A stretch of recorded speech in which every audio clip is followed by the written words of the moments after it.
Let's start this day strong as we bring to you again Free Fire Garena MCPS Majors Season 5. My name is Kuku TV together with the one and only Neptune, the Gentleman Gaming. And right now we are in week number 1, day number 2. We saw yesterday, Neptune, all of the Free Fire action, all of the random maps, all of the brand new maps that we have unfold. And right now we're going to bring to you another set of the maps, another set of teams. And right now, let's see if the Malaysians can actually get that number 1 spot, as right now we are still with Ilustrados Juegos getting that 80-point mark.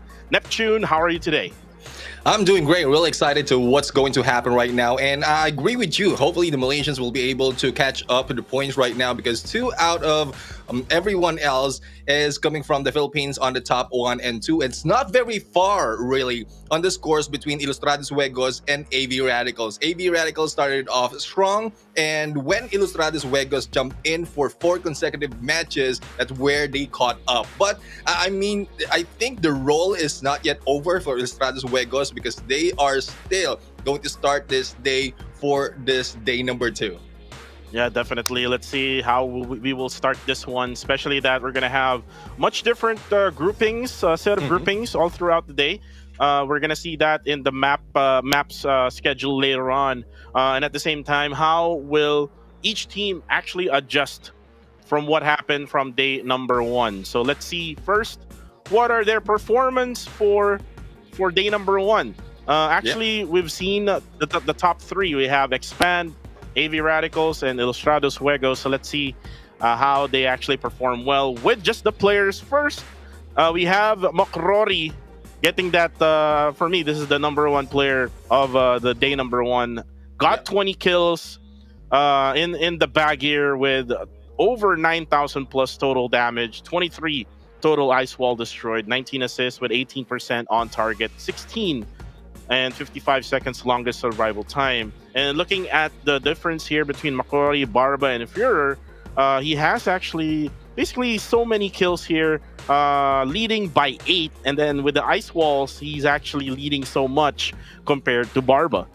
Yeah, when we talk about god nades, this is Makrori that we're talking about. I mean, the god of god nades, I would say, for Makrori, because he started off, he got his name initially from the nade launcher that he was using in previous seasons. This time, he has been popping off with all those god nades kill. And Barba right there, not only that, it shows that the whole team right now from Ilustrados Juegos and AV Radicals really has what it takes to get that top number 2, because 2 of Ilustrados Juegos is on our MVP, I would say, from yesterday. But let's check out the performances of the teams right now. And as Kuku mentioned earlier, we have the top 3 that is highlighted at this point. The top 1 who caught up and reached that 80 mark is in there with 52 on the total kills and 70 total ice wall destroyed. This really proves a lot already on what capacity the team has for Ilustrados Juegos. AV Radicals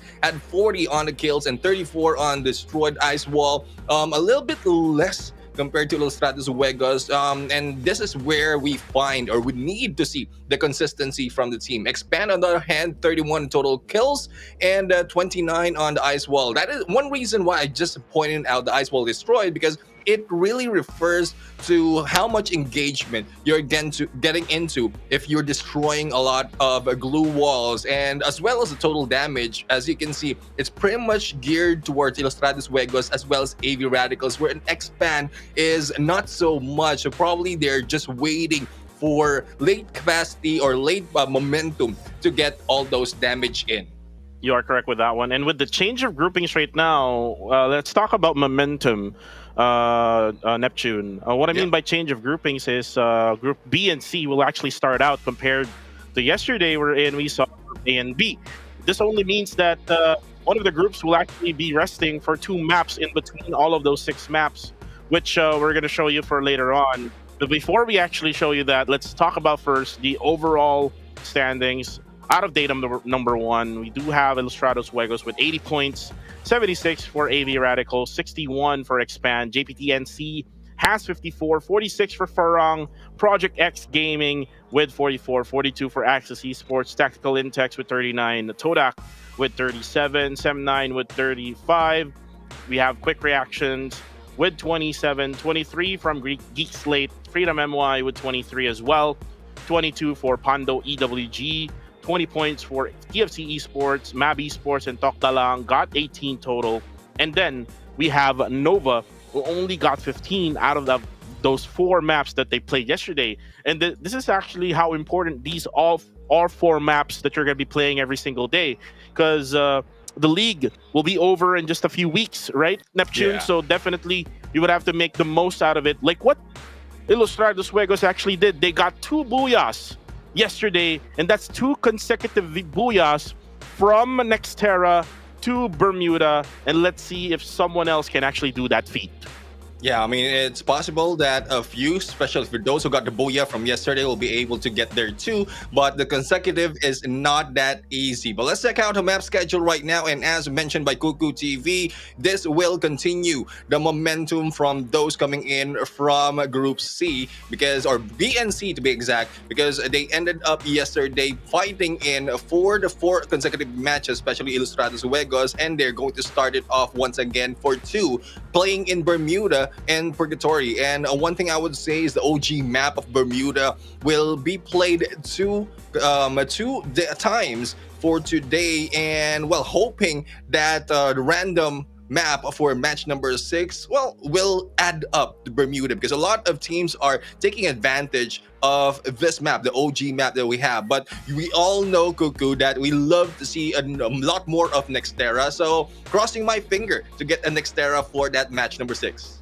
Let's see if we ask. Well, let's see if we receive it later on for that random map. It's gonna be Group A and C who will actually do play that. But if you look at the groupings set up right now, B and C for the first 2 maps, A and B for the next map after that, and then A and C for the last 2 maps. So like what I mentioned, momentum will be really important here, especially for Group C, since then that they're gonna actually be resting for 2 maps in between all of those 6 maps. And this is where the group of Ilustrados Juegos is actually found.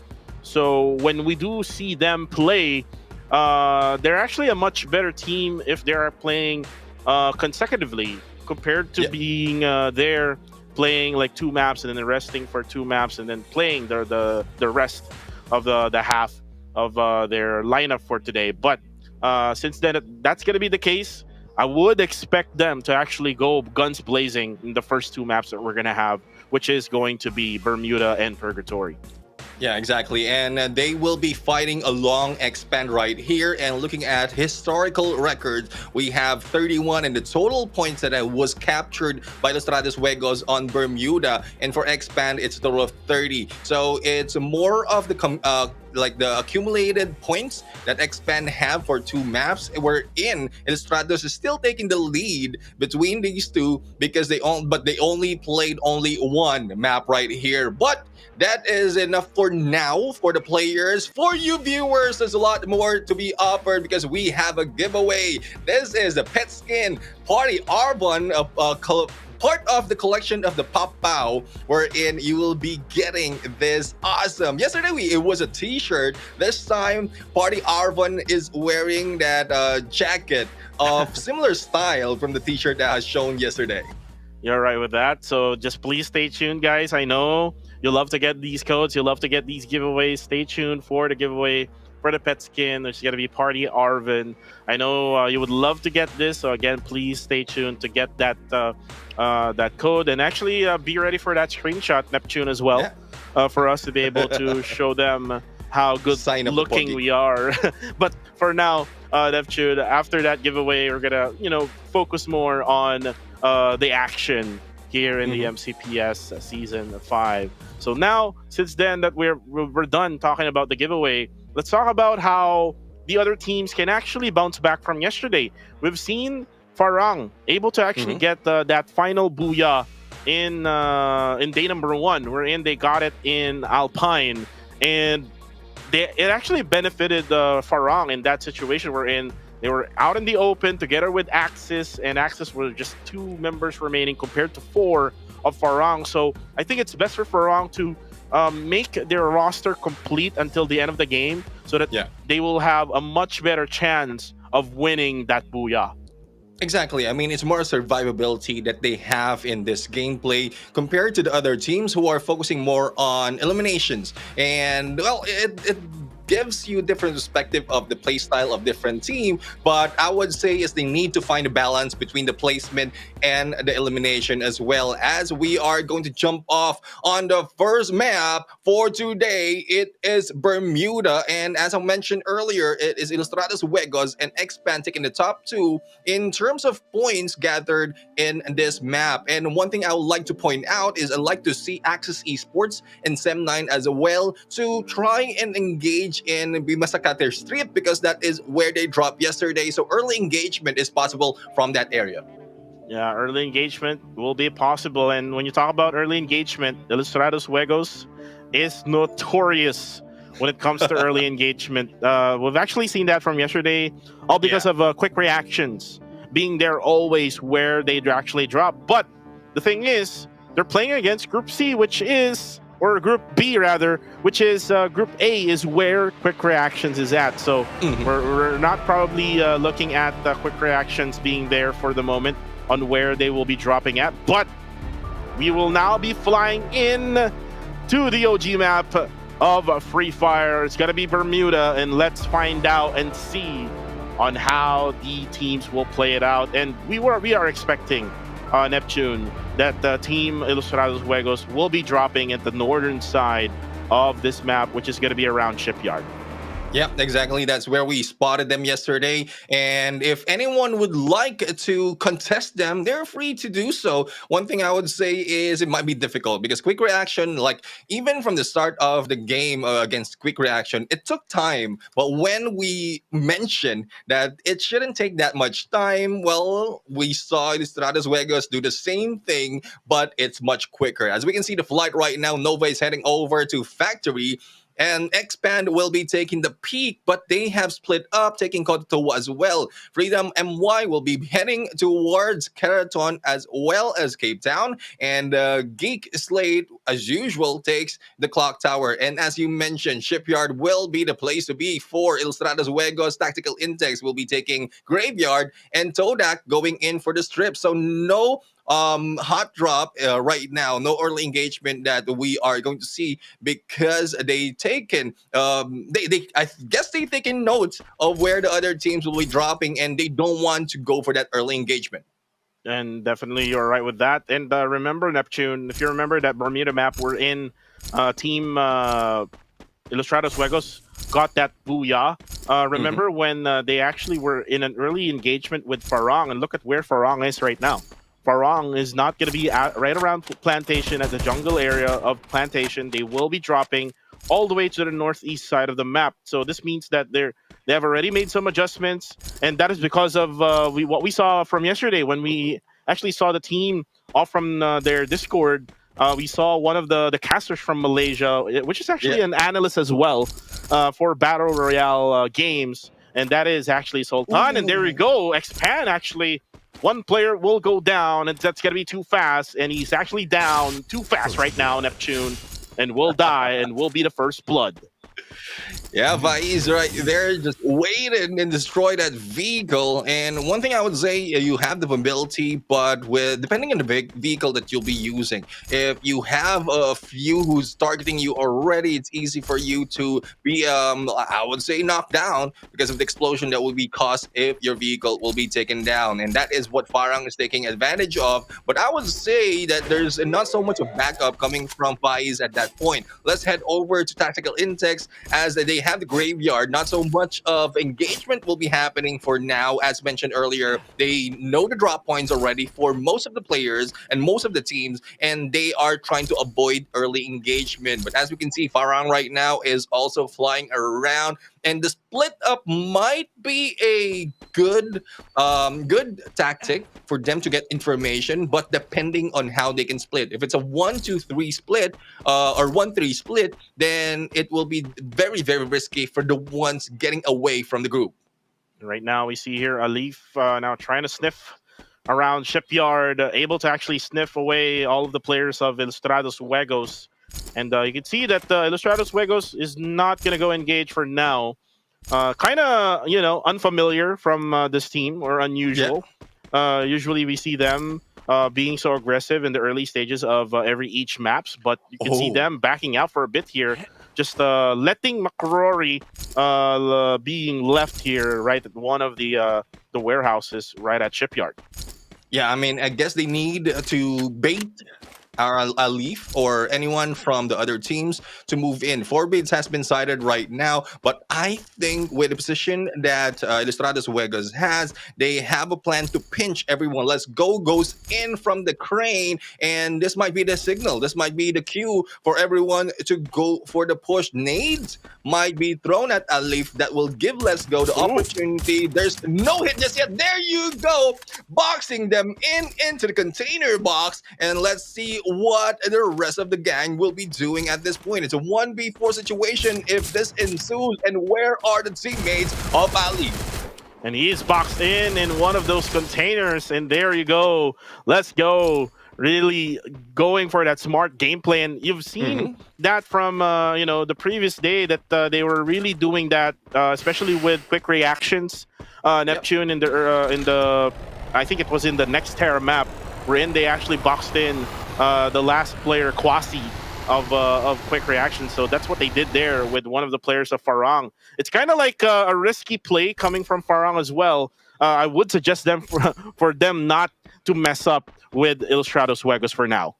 Yeah, one thing I would say is if you are going to go scout an area, at least have one backing you out, because that was very, very risky, I would say, because it's only one in there. But again, it's early into the game. There's a revival that can be done for the side of Farang, but you don't want to give out points as easy as that. But as we can see, we have Todak right now who's being shot at by Dekos from Tactical Intex as Oren is getting close and personal. Vehicle gameplay will give Todak that exit and that escape, and a good plan and to bait everyone towards this area where the rest of Todak is.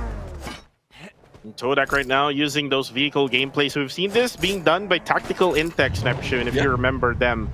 Going for those vehicles, and this is the second time that we're only seeing vehicles being used right now, and it's going to be Todak will be using them for a while, and they're able to actually get the compounds that they wanted. And look at what they're doing right now. They're actually trying to gatekeep every single player off from Ilustrados Juegos. Looks like they have a target at hand right now. Yeah, I mean, one thing's for sure, Ilustrados Juegos is a threat for every team. So if in case they know that Shipyard is where Ilustrados Juegos is and they haven't left the area just yet, what you can do is lure everyone in. That, I guess with the initiation that has been done by Tactical Intex, Todak splitting up and moving into our Shipyard is a good plan for them, unless Ilustrados Juegos beats them to the punch and takes them down. But it's still in the same area up north, and those moving in from the east and from the south will need to move a little bit quicker, especially Sem9, who's just passing by Kodotua and also outside of the safe. So they need to be a little bit faster, but they will be possibly meeting Expand towards their approach. Right now, with this type of circle, I mean, IJ or Ilustrados Juegos will still be safe for now. But what if the circle would shift away from them? That means that they're going to have to fight against Todak. They're going to have to fight against Axis or maybe even Tactical Intex and Farang. So there's a lot of threats right now for the number one team overall. But right now, it's all about gatekeeping is what Farang is doing. Freedom MY is actually going for a hard rotation right now, going to the northern side of the map. Let's see if they can actually run towards the circle and be able to actually get a safe spot inside the zone. Yeah, I mean, well, it's still safe at this point on the second, going to the third, because there's still a lot of elevation that can be taken wherein you will not be spotted by some of the teams. But as it gets closer towards the end, it might be difficult, really, especially if you don't have a complete squad with you. As we can see, Expand right now, Too Fast is back in play, still with a vehicle, though. Not, well, I would say that is not a lesson learned for him just yet, but I think it's more of the direction where he will be driving. Speaking direction of Nova right now is on the west side of from everyone and towards the south side of Graveyard. So it's just a back and forth a little bit from Nova for their rotation. They don't want to be spotted a little bit too early, thus they're timing their approach to the T and finding out as to where they can place themselves. And looks like what Nova is doing right now is they're gonna try to hug that blue zone in order for them to be able to actually maximize that area and be able to actually launch their way inside the circle, which is what's happening right now. And you can see that Geek Slate is gonna try to maybe follow them to where they actually landed, but they do know already where Nova actually went to. And right now, they're all safe inside the circle, which actually is a really good idea if you don't really want to do any type of early engagement as of the moment. Yeah, I mean, one thing's for sure is you don't want to be caught off guard, especially for those dropping in. And as we can see, TFC is also moving in to where Nova and Geek Slate is. Yasta has been left behind, just waiting for the catapult to work, and TFC is on the move. No hits just yet. Yasta just got away from grave defeat, but into the hands of Nova. So that is a 4v4 situation right here. And if TFC will be moving in on this area as well, that will be a 3-team engagement. Yeah, it's a 3-way battle, a 3-way dance, is what I call it, Neptune. Let's see if Nova will actually realize what's happening right now, that Geek Slate have taken the first floor, and TFC Esports is also moving into the circle as well. I'm not really sure, Neptune, if they're going to actually go for the launch onto the area where Geek Slate and Nova is currently at. But right now, it's all about Nova trying to sustain and hold on this second floor right now. And it's all about the utilities right now. They're going to be used here by both of the teams. And there we go. The throw has been made. But again, damage will be done, but no knockdowns as of yet.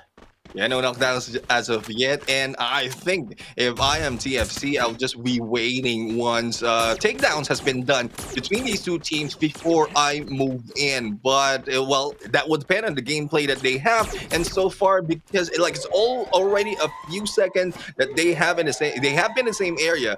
Geek Slate and Nova hasn't gone for the elimination just yet, so it's more of very careful planning as well as passive gameplay for them just yet. No aggressiveness happening, but there as we speak, one from Geek Slate has been taken down. Here comes the approach of Nova to rush in, but where are the rest of Geek Slate? And there goes the back-to-back engagement from both teams. It is Nova who looks like to be winning this one, but 2 has been taken out already for them, and Yasta is the only one alive and kicking. He needs to move. He needs to go for the pickup as well if possible, but no way to go but up. This is a 1v3 situation as I look at it. Yeah, definitely. It's a 1v3 situation, and all they need to do now is to get up. And Nish trying to actually go for the spray down right outside, and wasn't able to actually see that player because the player actually went up on the second floor for Geek Slate. That's going to be Yasta holding the ground here as they were able to actually go for the revives as well. And again, Neptune, Geek Slate is still alive as the first team to be eliminated will be Freedom MY. And still, Geek Slate needs to survive here because if they get eliminated here, they will not get any points. But there you go, Yasta just making it work. Getting 2 knockdowns, getting 2 kills as well. And that is TFC Esports all of a sudden making their presence known right where NV and Geek is currently at. And there you go, with Nova's help and Geek Slate's help with the 2 knocks, TFC Esports is now gone. And look at this right now at Shipyard. It's all chaos, Neptune. Yeah, I mean, we know that Stratus Vegas will be in here, and we've seen some 9 more. Actually, it's Todak who got here first after the Stratus Vegas, but Sem9 will also be joining the punch. Here comes Let's Go, giving the go signal for the engagement. Geek Slate has been eliminated in there. Yasta has been taken down, and as you can see, Let's Go is still moving in. That was a 1v2 situation. Tactical Insects has been eliminated from this match, and we have 2 more players from Sem9 going against 3 players of Stratus Vegas. Forbids from afar, taking down the snipers as well, and it is now 1 left for Sem9, and the rest of the team of Ilustrados Juegos will be rushing in, but Jembal is also creeping in slowly. Glue walls to save him, but for how long? For how long? McCrory actually was able to spot him, but he was actually trying to reload, and there you go. This Jembal gonna be eliminated there in the process as Sem9 is being burned alive here with the zone. IJ, Ilustrados Juegos, let's go. Just holding the ground here, gatekeeping them from getting inside the zone as they're actually up above. Let's Go is actually down on the ground as Victory on the kill feed, able to actually eliminate McCrory. So now it's only going to be up to Let's Go, who can try to survive here for Team Ilustrados Juegos, still with 7 teams left alive. 7 teams left alive. Expand right now is a battle, and we have to find out but Sem9 has been eliminated from where we were before, and I think it is coming from a different team. And Nova is also in the battle against Access Esports, and as we see, Expand is just breaking all those glue walls for them to have an opening against a TD. Toktalang right now is in here being rushed by everyone from Expand. I love how they are going for the Ubi gameplay, not getting away from each other, just sticking together and trying to survive. And that triple kill, courtesy of Roy of Team Expand, and now Toktalang just hiding behind a care package, and no go for that. It's gonna be a 3v1, 1 knockdown though for the side of Team Expand, but they're gonna be able to actually go for that revive right away. Now we're down to the remaining teams here. 5 teams remaining left in the 5th stage of the circle. Now you can see that Todak has the circle together with Nova just right at the edge of it. Let's Go still alive, holding on here at top number 5. Yeah, Let's Go needs to be careful though. He is alone while the rest of the team is still a complete squad, as Todak right now only 2 eliminations from them. Even if they got close to Ilustrados Juegos a little bit too early, they just pulled in Sem9, and that is what caused Sem9 to go against Ilustrados Juegos as well as been taken down. Now we have Expand who's rushing the area of Todak, but unknowingly, I think they have an idea, but unknowingly that they are just in there with a wall between them. Expand right now is just playing and waiting for the time, as Todak will be stuck in here. Ilustrados Juegos will be eliminated from this game on number 5th, and Expand right now with the Axel already knocked down, it might be difficult for them to charge and push through, and we'll have to find out what can they do at this point. Hitting in between, but Roy has been taken out. Todak just waited for them to rush in, and as the song goes, only fools rush in. Bulls rush in, and right now you can see Todak now down to 1. It's going to be AMZ just holding with the ice wall being popped up, and Expand is just so aggressive right now, still with a 3-man strong, and they know where AMZ is currently at. It's just waiting for AMZ to actually just go in for... Ooh, no, he's actually going for the revive there. That's going to be clutch revive. It actually happens, and there you go. The revive is actually up, and now it's going to be down for the count here. But then again, 1 more member left for Team Todak, just right behind Team Expand. And you can see their Spark still alive, Neptune. How in the world that he was able to actually go for that revive? Yeah, I mean, just as soon as Glue Wall has expired, and he went in for the revive. Now we are left with 2 teams. It's a 3v3 situation. Nova and Expand right now. Nova, the ones in the bottom, and Expand on the top 3 is giving them the fight of their life. Only 1 remains, but needs to heal up. But I think Expand with a 3-man on their team, they will be taking the booyah. And I guess from what we've seen earlier, it really is a premonition of what's going to happen in the first match. You are right with that. And guys, if you don't know what we're talking about, because we have a little bit of practice before we do all of these official games, we do normally see Expand getting that booyah screen, and lo and behold, Neptune, they are the booyah winner. Oh, look at them right now, just sleeping well. Expand, are they even playing Neptune?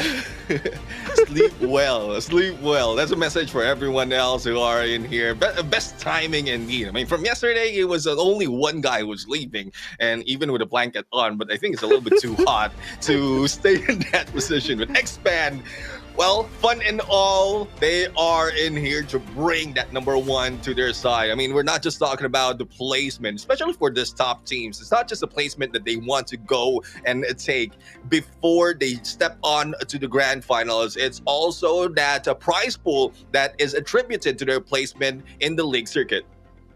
And right now, looking at the highlights here, it's actually the engagement between Team Expand and Tok Dalang, wherein you would see one player of Tok Dalang just hiding behind that care package. And then Expand actually really so aggressive. They were able to actually push in this house where Todak is actually just hiding.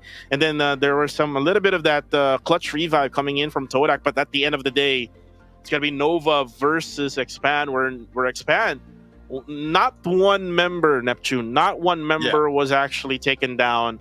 MVP goes to Roy in that scenario. Congratulations to the Booyah, to the team who is sleeping well after the game. Yeah, one thing as I would say is Nova did well in this day. I mean, they made the adjustment, they survived a little bit longer, and I think from that 18th spot with the points that they have, they only need 9 points to go on top of Tokdalang. But though Tokdalang, I believe, also got a few points, so with that number 2 spot, they will be able to move a little bit higher, hopefully the top 12, giving a lot of pressure for those who will be left behind after or from 13 to 18. And why we're talking about that, it's because the top 12 is a target for everyone right here in league stages to head off to the grand finals. Yeah, and the grand finals is actually the most important thing. Again, you have to be in the top 12, and it's actually good to see that Nova coming in this day number 2, actually at the very last spot. So now they're able to actually be good and stay in top number 2, even though that they were annihilated really easy by Expand. You can see the effort coming in from Nova. And if you remember how Nova actually went in rotation, they actually waited until the microwave of that zone came into them, and then they actually launched towards where the circle is at. And it's kind of like of a passive, safe play kind of strategy, but it actually worked. Like what happened here in the very first map. And let's see if they're going to continue on with this type of strategy. And let's see if Expand will try to continue on with their early knockups like what they did yesterday. They got really good in the first 2 maps of day number 1. Yeah, one thing I would say is I guess Nova is just in a way to find out what rotation they need to take. And as you mentioned yesterday, if you'll be able to end up at least top 3, it's very impossible for you not to get any eliminations from a game, because there's a good chance that someone, probably a solo, who's left out of the team will be passing you by, and you will get a few of those kills, especially if you're focusing on those who are engaging. So third party from a distance, playing passively, but still surviving and getting all those placement points. That is what Nova, I believe, is doing at this from this day. And if they continue this on, it's not so long for them to really reach a top 12. But I guess a lot of adjustment will be done as well by the other teams, especially when the teams of Group A will be introduced in our lineup. So we still have one more game for Groups B and C, and that will be for the next match in Purgatory. So there's another chance for Nova to get back into the game and get a lot more points from their side. Yeah, definitely, Neptune. And we've seen what happened to the number 1 team before that game even started. The Stratos Wegos, a lot of teams were surrounding them. It was Farang, it was Todak, it was Tactical Lintex that was right around that area. And it's just way too much for Team Illustrados Wegos. There's only one player who was left, which was Let's Go. And that's something that Illustrados Wegos needs to do some adjustments if ever that circle would happen again in a different map, that they will have to really move around instead of just staying right where they actually dropped on, which is going to be Shipyard. So let's see if they're going to do some adjustments here, or maybe the circle will just adjust himself. Yeah, I mean, instead of Illustrados Wegos will actually do the adjustment. And it's kind of random, Neptune, exactly, for the circle as well. It's what we call the RNG for the circle. And let's see if the circle will actually be in favor again onto Expand or maybe onto another team. Yeah, I mean, it's more of them praying to the RNG god to give them like a best scenario in terms of circle. But let's check out the scores or the stats right now for this game. So far, it's only 43 for the kills compared to what we seen yesterday. There's a lot more from yesterday, but it is Expand X Roy who has the highest kills of 6, and a total headshots for everyone would be 57, 28, 72 for total damage, and only 4 in the revival, 10 on the rescue, and 58 on the knockdown. But as we've seen day after day, match after match, we are seeing a lot of glue walls being destroyed, and I guess it's because of the early engagement that we've seen so far, as well as utilities being used by the team. So I won't be surprised that this will go higher, because we got very, very close to 195, if I'm not mistaken, for the glue wall that has been destroyed. Only proves that when a lot of glue walls has been used and destroyed, a lot of engagement is happening.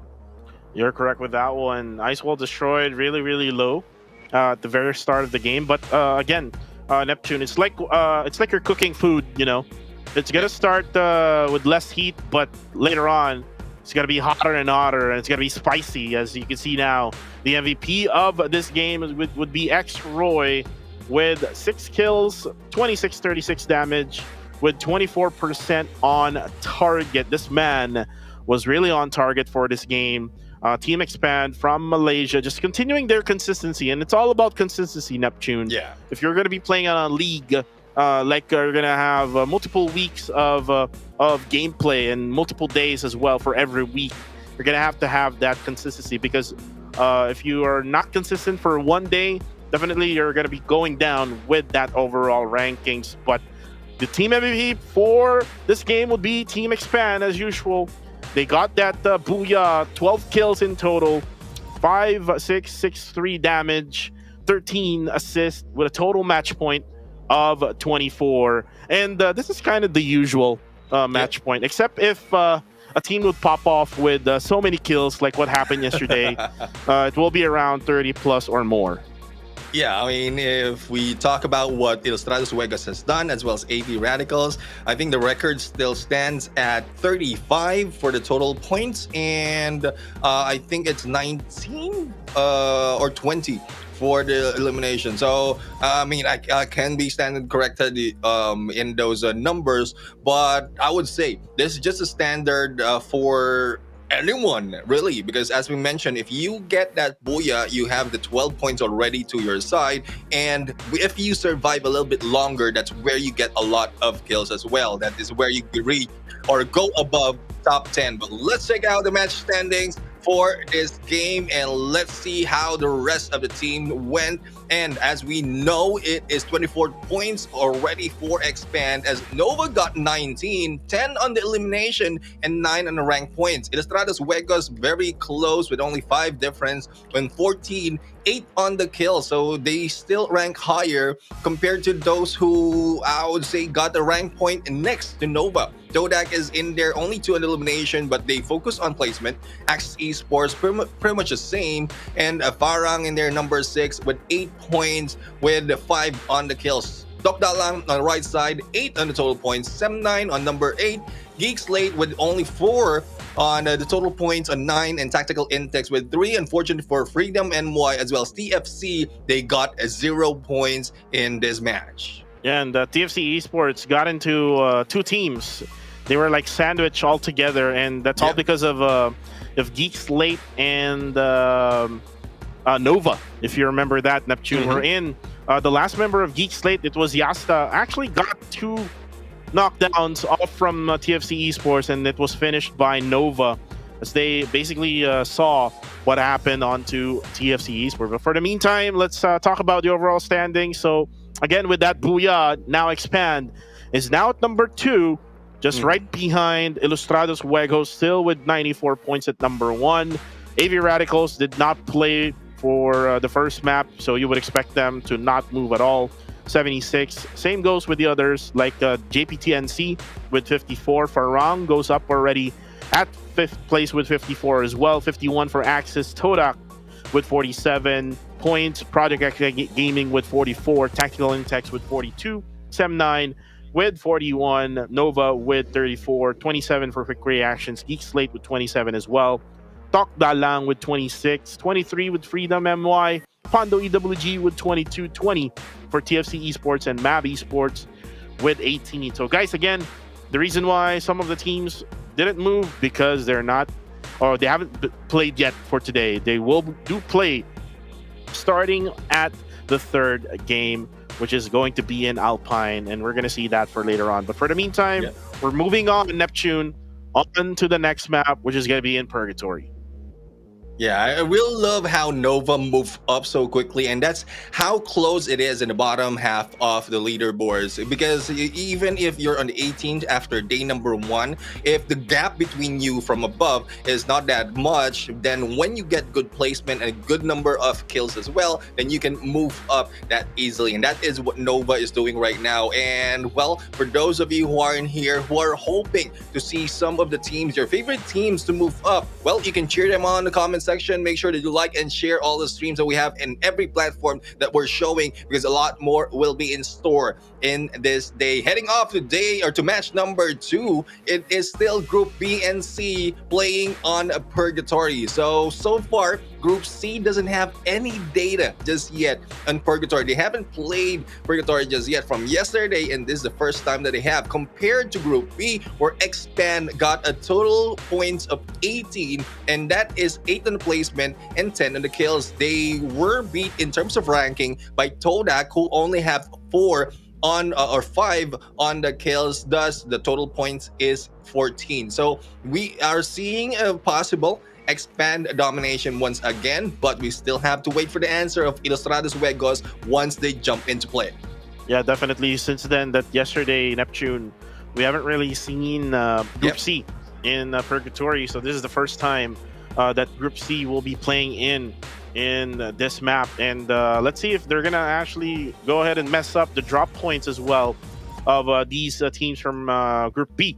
Like what you mentioned, Expand got 18 points altogether in that second game yesterday in Purgatory. They dropped at Brasilia, and let's see if someone else will try to challenge that, and that's in the middle of the map. At the same time, also it goes to the others. Like we do have Todak, who usually drop at the Crossroads. Let's see if they're going to be actually dropping together with another team coming from Group C. And I think Ilustrados Juegos will have to really be careful, since then from map number 1 for today, Neptune, we've seen that some of the teams are really getting closer to them, and it's kind of hurting Ilustrados Juegos when it comes to their rotation. They cannot really go out from wherever they're at in their position. So again, they have to do some adjustments with that one as well. And just 33 seconds, guys. We're moving into Purgatory, another one of the OG maps already here in the MCPS Majors. Let's see who will get that booyah. Yeah, and let's see and where Group C will be dropping themselves in. And as a guess, I think it's Moat House or probably Fields that will be taking by Ilustrados Juegos. It will bring them a little bit closer to Expand. As you mentioned, they drop on Brasilia. So the initial engagement between these two will probably change the result of this game, unless they are far apart from each other and they can dominate whatever half will be taken in this map. But as a flight begins right now, we're going to see the flight path as to where the teams will be heading, and I really want to see Hot Drop at this point. Purgatory, wherein there's a possibility of a water ending, is in there being sliced up from the middle lumber mill up until Crossroad. Access is moving into Forge, as Freedom MY will be onto Lumber Mill. A Tactical Intex as well as Geek Slate. Well, we know Geek Slate usually drops in Central, but I think they will be contested by Tactical Intex unless they move a little bit further towards Golf Course. And Brasilia will be taken by Expand. Sem9 are the ones who took that Fields, and Todak will be heading into Crossroads. Hot drop happening between Nova and Farang, and Ilustrados Juegos just on the south of Fields, as we are seeing right now. They will be splitting up and meeting with a few of TFC Esports. Right now, let's actually see here the hot drop between Axis and TFC. Axis able to actually get the kill already there in the process now with that first blood already, as Farang will also get in touch with that kill feed. So a lot of early engagements in the early stages of Purgatory, Neptune, and one of the other teams here who's actually having a hard time is going to be Nova, who actually just got that second placer in Bermuda. And there you go, the knockdown coming from a leap from Team Farang. And again, Farang is actually bouncing back from that really weak performance actually from the first few games or first few maps from yesterday, but eventually ending up with that booyah. And with that booyah, that momentum is actually still here in the second day.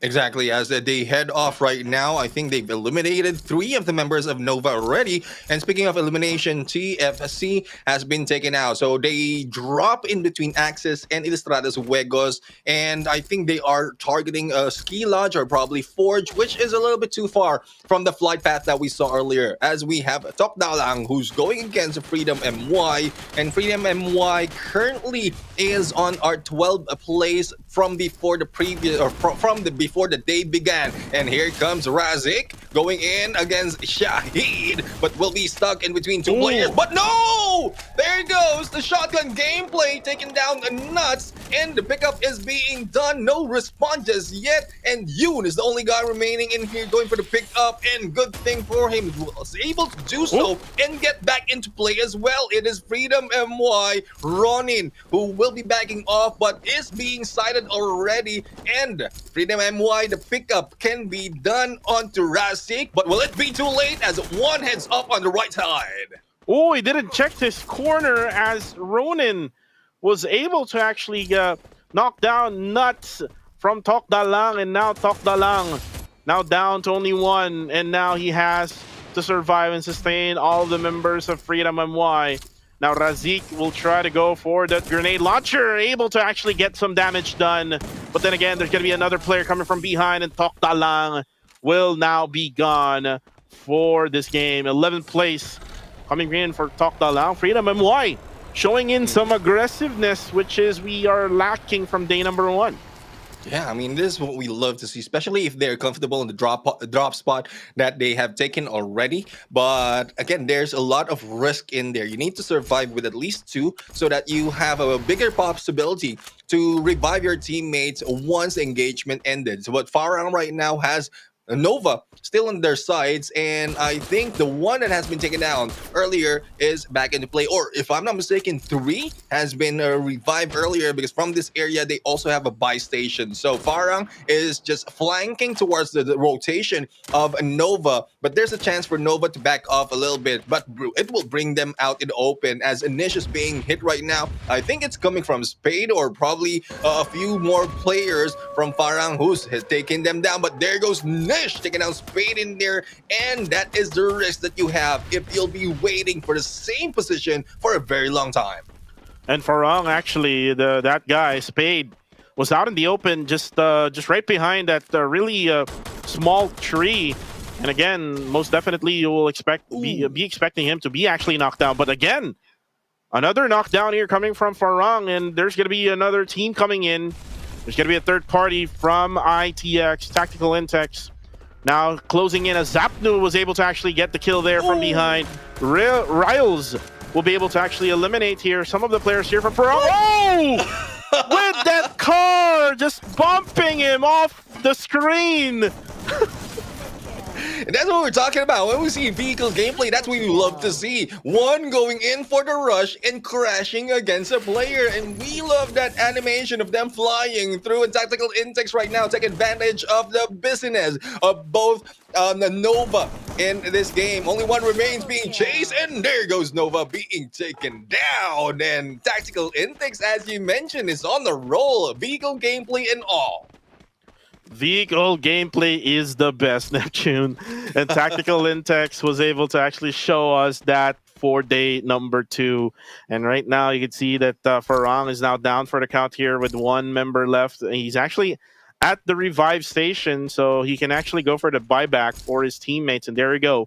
He was able to actually revive all 3 members of Farang, and Farang here can actually go for that regroup, as Tactical Intex is just busy off from looting all the resources off from the dead bodies of the players of Nova and Farang, and then they're gonna just crawl their way through to the circle, just really close from the exact position where they actually battled. Yeah, I mean, one good thing about tactical index right now is the trigger discipline that they have not attracting any attention as the battle continues between Farang and Nova, and that's where they took advantage. As we look in the next safe zone or next circle is within the water area, but golf course is, I would say, the safest that tactical index can take.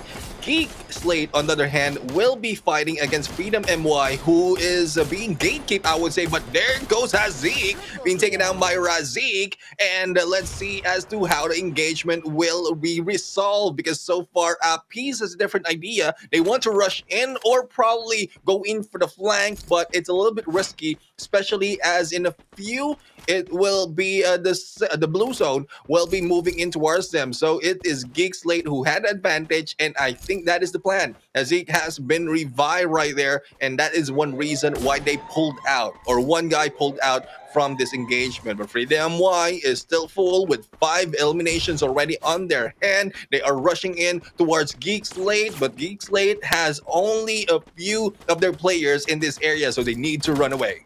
Oh, but for the meantime, Neptune is going to be the top of the leaderboards, fighting each other. It's going to be Expand versus IJ. Ilustrados Wegos able to actually eliminate a few members here, all from Expand.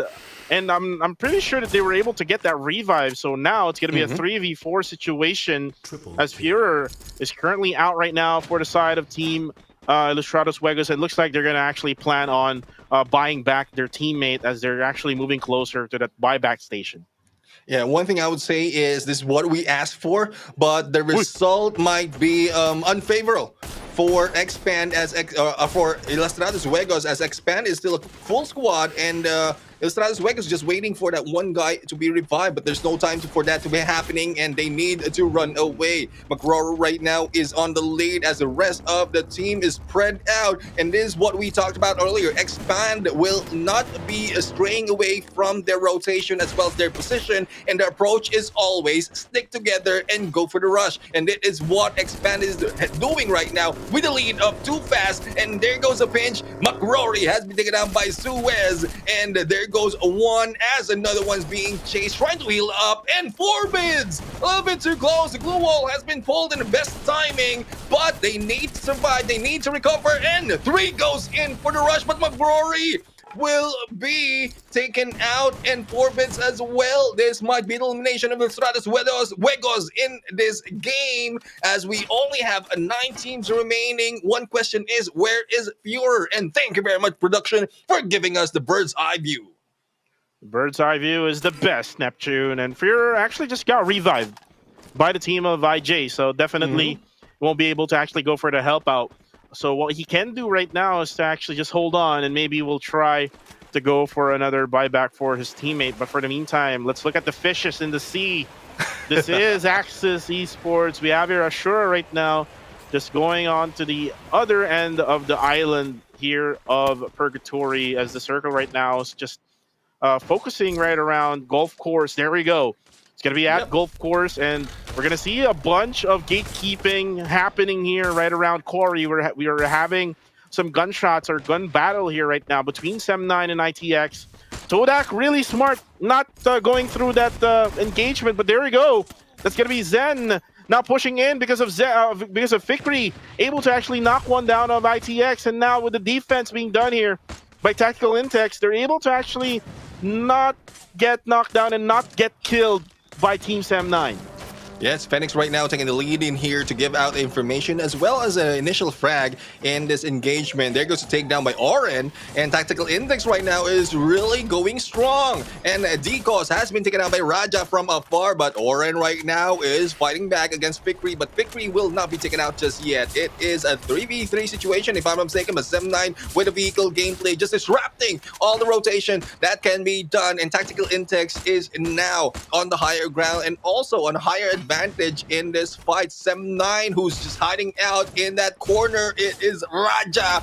And let's see how will he do it at this point. Not so much, because there goes Tactical Intex giving them all the aggression in this fight. Zen OP, the only guy remaining, trying to go far away into the blue just to survive. I think he's not gonna get inside anymore, Neptune. I mean, you're ablaze. Yeah, he's just gonna hide so with the vehicle right now, right around quarry, and maybe we'll try to just sustain the microwave being done right now by the zone. But for the meantime, bird's eye view right now here as we look on to Expand. Expand is on the lower ground right now, up against Team Axis Esports. Axis Esports has the advantage here, but again, do they have the gunpowder, the firepower, up against one of the top teams right now in the MCPS Major Season 5. As you can see right now, all of the grenades now flying in onto the side of Axis Esports. It's good that they are not getting knocked down. And look and see right now, Neptune, that's why he's not talking right now. He's actually playing with a triple kill right now on the kill feed. And you can see right now, Neptune just putting on some ice walls. Nice defense here coming from Axis Esports. As you can see now that Expand, one player down, one man out already, 2 men up for their squad, whereas we have still 4 men strong here for the side of Team Axis Esports. I love what Axis Esports is doing right now. Previously, what we see from them usually is that they go in for the compound and wait for everyone to rush in and to be inside. But this time, they're going out in the open and going for those eliminations. And with Expand being out of the picture, Ilustrados Vegas also out. The top 2 from our leaderboards has already been taken out in this game. It's about time to see one more to go and move up into the standings. Tactical Intex is only Zapno remaining. Phoenix is nowhere in sight and cannot be picked up, but it's still the damage that they can do. But Tactical Intex has been hit from afar, being eliminated, and I guess that was the blue, or probably that will be a different team who's firing back at him. 5 teams remain in here, and Sem9 with Zen OP only remaining is in trouble. They are in trouble as Vegeta able to actually get one from Freedom MY, and now Sem9 with just Zen just being alive here and now being gatekept by Chill. All you need to do right here is just snipe and chill, Neptune. Yep. Just snipe and chill and it will be able to actually take Sem9 down. But look at him, Zen able to actually put up all of the glue walls needed in order for him to sustain, but no, not anymore, as Team Sem9 is now gone from the game, and now we're done with, left with 4. Farang, Todak. We have also the other squads from the other side was going to be Axis, who's now being sniped at by Jambal. Jambal just looking at Vegeta, just proning on the ground right now, looking for some place to stay. But the good thing about this is Jambal is not able to actually take some damage. And there we go. The damage will be done here. And that's going to be because of Alif, not Jambal, just putting in the pressure here, Neptune, for the side of Axis Esports. Alif already is within the reach of Axis, and there we go. Neptune goes down, and that's why he's not talking right now, because he's actually trying to play this game. Alif here just hiding behind the glue walls. He will try to destroy that at the same time, but look at what Freedom MY is doing. They're now pushing in to the last member of Axis, and there you go. Axis will be gone from this game. Rain right now is in here, has been knocked down as well. Farang with 3 players just going for the battle, and we'll have to see how well will they be able to maintain this. They are on the edge of the circle. Freedom MY on the other side, and in between them is Sodak, and Chill has been knocked down and now being picked up, and the firepower of this team, especially as they are a complete squad, will provide him a lot more in here. Only 3 eliminations though, but they need to do more, especially in survivability. But 2 players has been knocked out. Glue wall has been destroyed, and with every shot being fired at them by Farang, it will not be a surprise if Sodak will be the next team to be eliminated in this game. Nades and gunshots being fired at them, but still they try to live and they try to fight. No distraction being done really by Freedom MY. They remain silent right now as they are now left to fight against Farang. The champions from Season 3 is now being challenged by Freedom MY. And now Freedom MY with a 3v3. All they need to do now is be smart here with their gameplay. It's a 2-to-1 split here. for Freedom and Y, but Zen actually got hit there together with Jembal, now down to very low HP, and now they realize that, so now Ronin together with Razik will actually go for the push, but then again, all of the ice walls is just protecting them from not getting hit. A lift right now will be down. Nice play there coming from Freedom, MY, and now it's going to be up to Jembal and Spade, who will try to clutch it out for the team. Ronin goes down, 2v2 right now, now it's a 2v1. Razik will be the final member of Freedom MY. Can he sustain it? No! It's going to be Freedom MY able to actually get that elimination, and now Farang gets that booyah for match number 2. Yeah, this is the second booyah for Vorang at this point, and well, I won't be surprised. Again, we mentioned that the Season 3 champions are here, and it's a different gameplay that they're showing right now compared to the first half of yesterday. So I'm expecting a lot more from this team, especially as I think on one of the seasons, they have the highest record of getting the most booyah. So it's no surprise that they can do that once again for this season. Farang really happy with the result here, and like what you said, Neptune, this is going to be the second booyah of the league for Farang, and it's actually feeling nice for them getting that booyah one more time, getting one from day number 1 and getting one more on day number 2, and that only means one thing: the rankings will go upwards for Team Farang, and the others like Team Ilustrados Juegos and Expand, they won't move any dime. And ooh, you can see that highlight play there where Tactical Intex used the vehicle for them to crash in, and I thought he was like going off the screen already, but no. The gameplay of Team ITX just went guns blazing out there, and they were able to wipe Team Nova and also Team Farang out of that location. And Farang was able to actually, if you remember, Farang was down for the count for only one member, so they were revived in the middle of the game, and then they were able to actually sustain and able to actually get that booyah at the end of the game.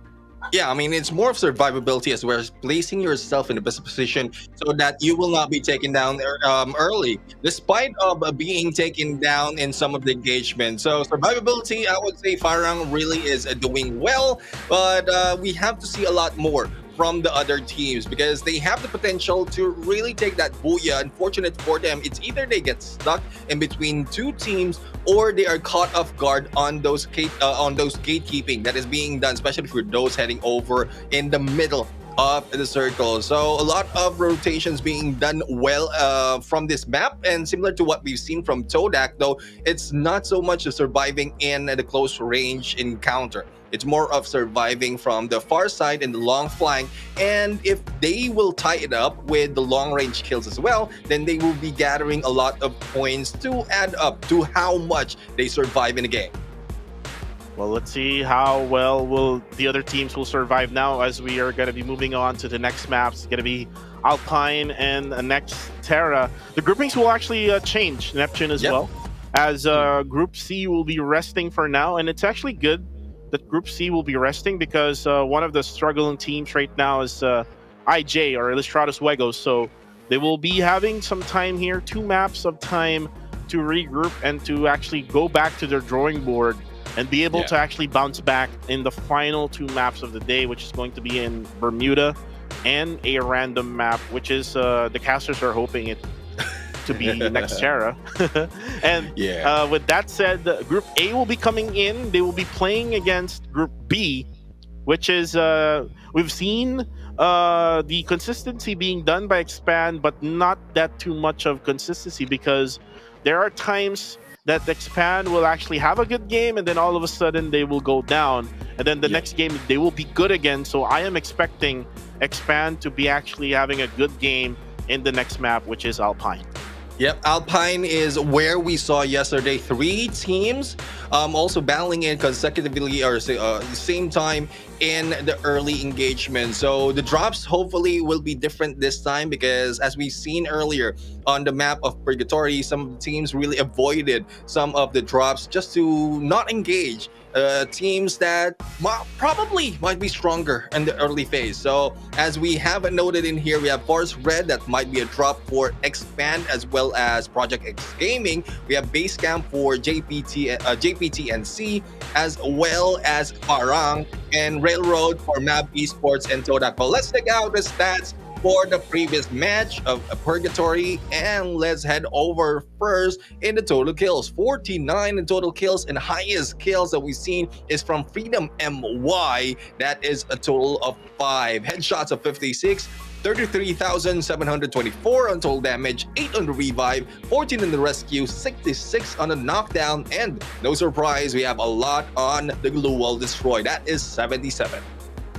And you've seen the adjustments here coming from these teams that ice walls or glue walls are not being used that much anymore. It's probably because of the two maps that we have been playing on, which is Purgatory and Bermuda. But let's see and find out if it's going to change in the next couple of maps to go, which is we have Alpine and Nextera. But again, looking at that Freedom MY's performance, Ronin able to actually get that 5 kills. That's the highest of that game. And Freedom MY is actually not, have not really shown really good performance from yesterday. So again, really nice adjustments coming from them in this day, and they were able to actually get up now with the booyah, with a not a booyah, but with a really good performance coming from their team with that second placer in that Purgatory matchup. And the MVP is actually going to be Ronin with that 5 kills,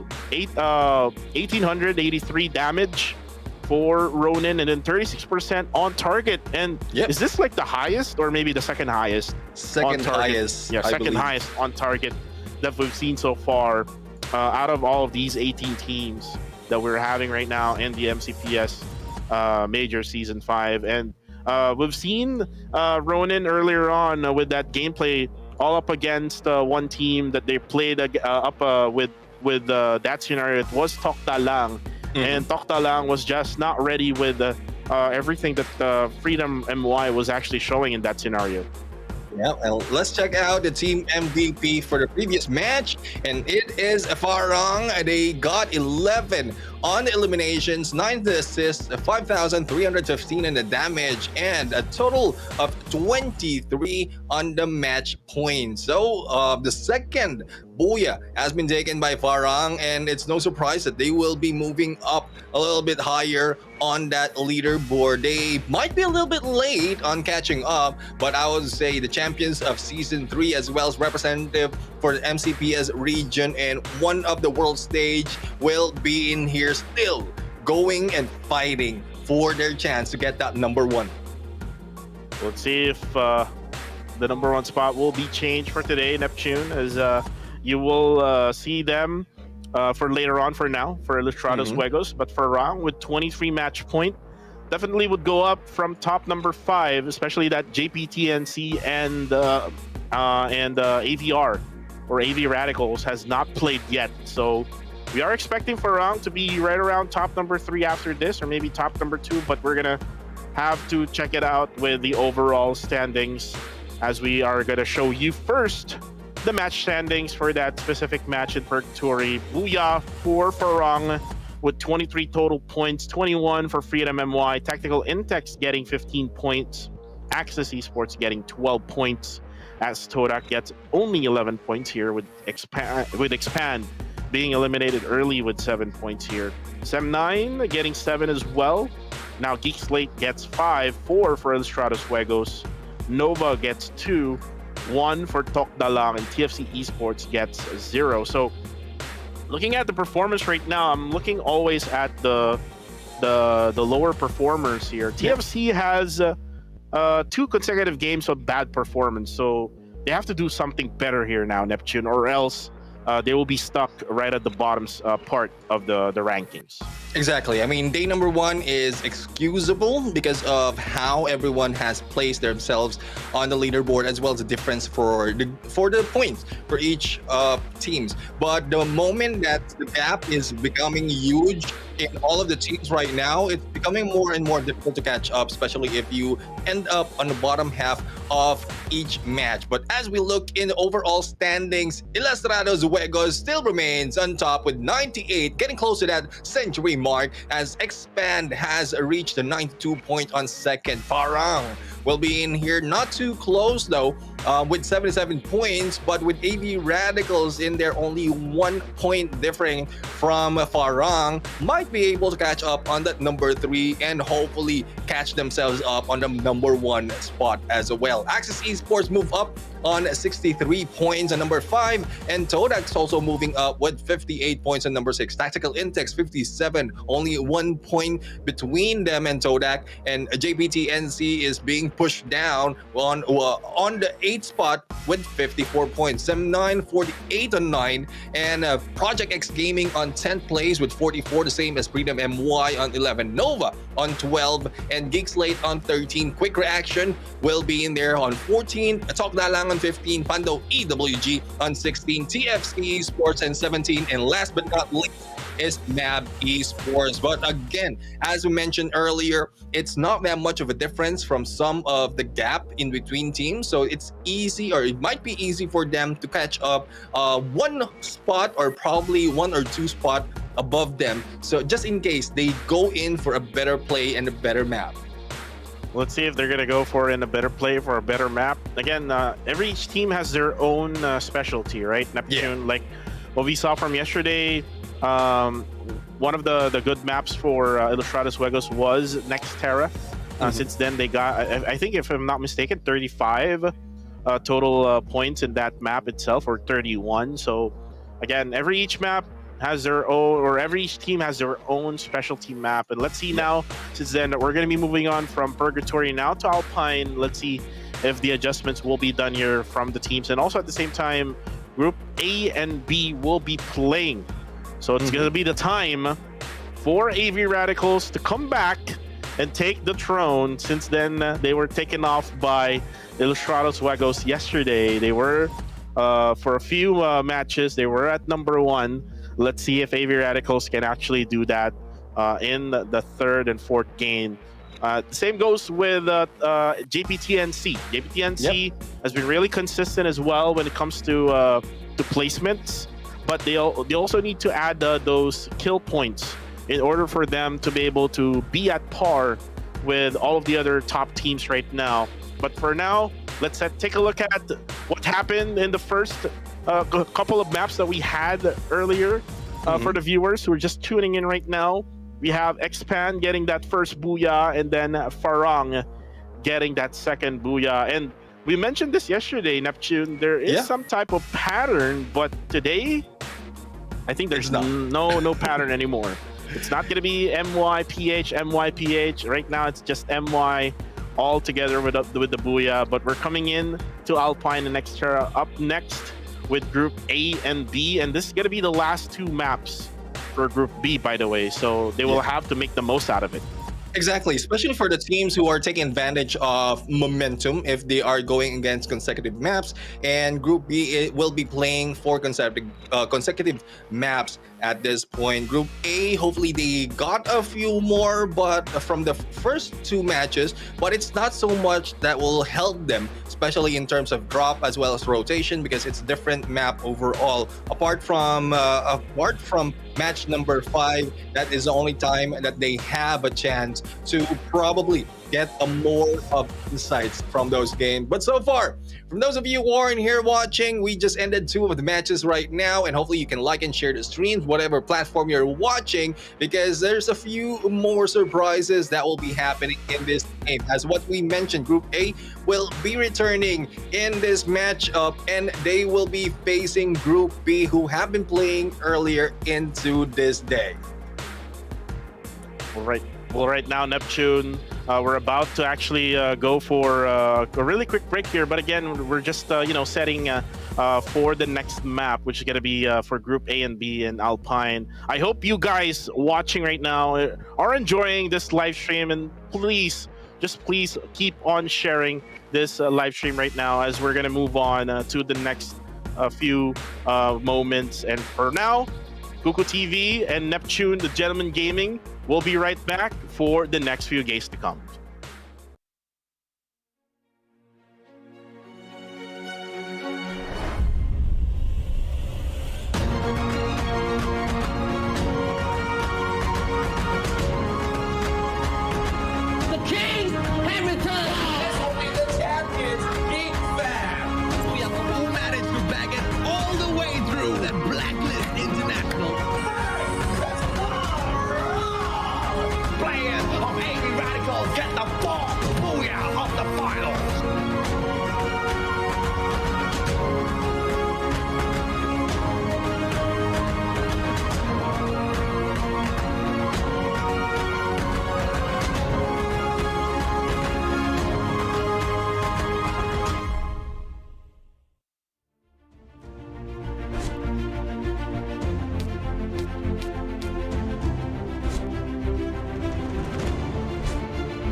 Kill.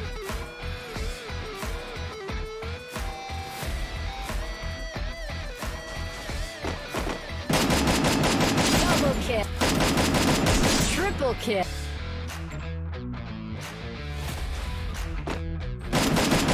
Double kill.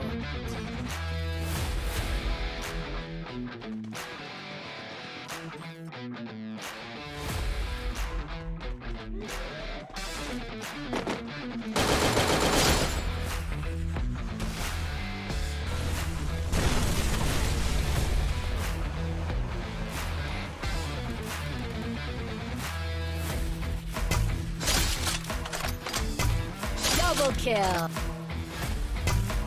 Triple kill.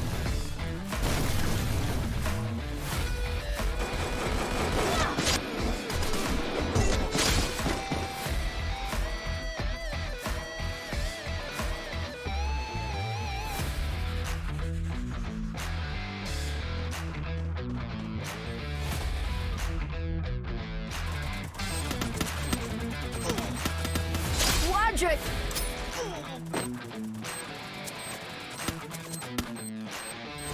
Triple kill.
The King has returned!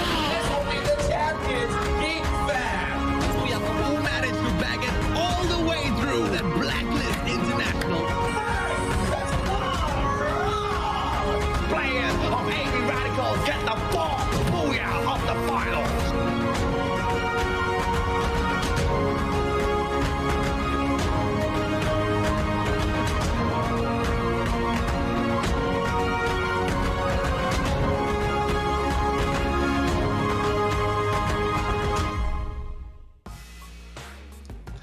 Ladies and gentlemen, welcome back to the show, and this is the Free Fire MCPS Majors Season 5 brought to you by Garena. And still, the battle continues as we ended two of the matchup already, or two of the maps in this matchup, and we are heading to our third and fourth that will be played by Group A and B. Group A will be returning in here after resting for the first two matches, and earlier we saw how Ilustrados Uegos maintained their top spot, but we are seeing a few of the teams, especially Farang, catching up to them. And here is where we are going to see a rest from Ilustrados Uegos, and also Group A and B. Well, B will be moving up still for two more matches. And on the caster's desk, I am Neptune the Gemma Garcia. Together with me is Cuckoo TV. Well, right now, Neptune, let's talk about Group A in Alpine. Team AV Radicals, if they really want to get the throne for a number one spot, they need to be better with Alpine. Since then, from yesterday, they didn't really do well in the map of Alpine. I mean, they got really good score with double digit with 14, but they have to do more than that in order for them to get that top spot one more time. And again, they have to go up against with the second placer of the previous season, which is Expand. So again, the rivalry continues here on day number 2 between Expand and the AV Radicals. And let's see if Expand will be able to bounce back from that purgatory game that they had. I think they only got 7, if I'm not mistaken, in that purgatory map. So now they need to actually get a really good game for the Alpine map. But for the meantime, Neptune, let's show you the code right now.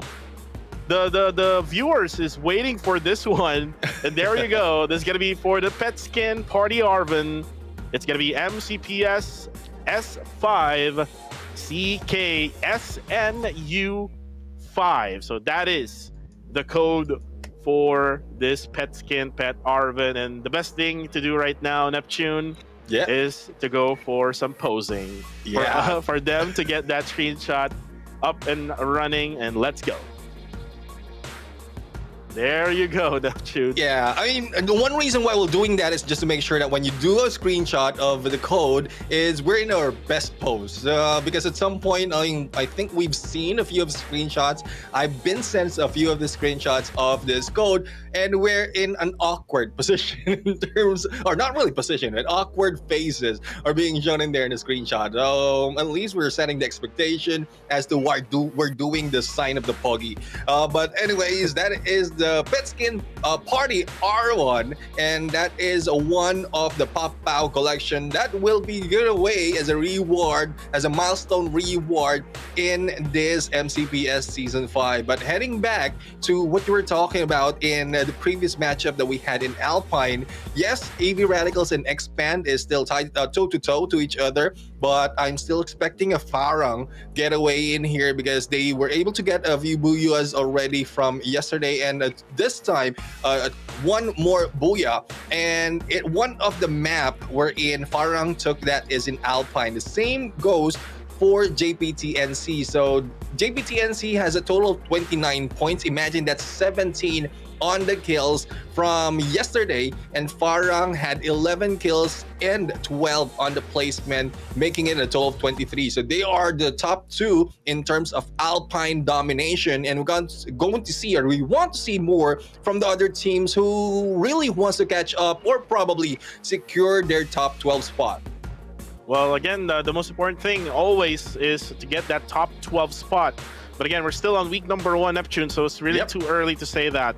And it's really too early to actually just, be chilling, like what the other IGN of one of the teams here would say, is to chill. But now you've seen the very last spot in the overall before we started this day, Nova was able to actually get a good game in match number 1, which is in Bermuda, and things can happen like that in the next few days to come, and also in day number 2, like what we're looking at right now. Let's see if these teams coming down from below, especially for Group A, which is MAB Esports. MAB Esports right now is on the very bottom part of the leaderboards, and let's see if they can actually get a good game in one of these new maps per se, as we say, Alpine and Nextera. As let's now see the countdown here for the game itself. Alpine will be the next map. Let's see if it's gonna end up again in one of the open areas, like what happened yesterday in Neptune. We've seen 2 Alpines, and it ended up in open areas. So let's see if it's gonna end up in one of these buildings, in one of these compounds or cities that is available for this map.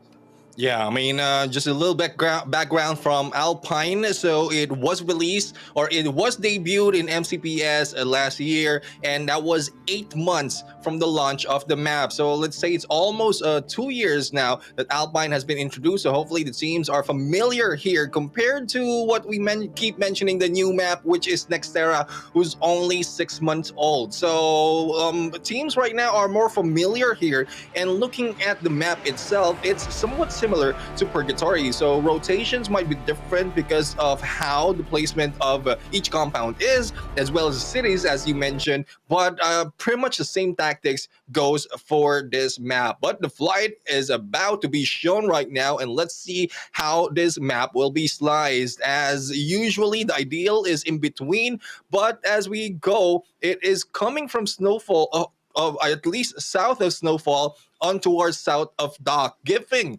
this team of Quick Reaction as well as AV Radicals one of a high-tier loot drop spot, and I guess this will be an early engagement from these 2 Filipino teams.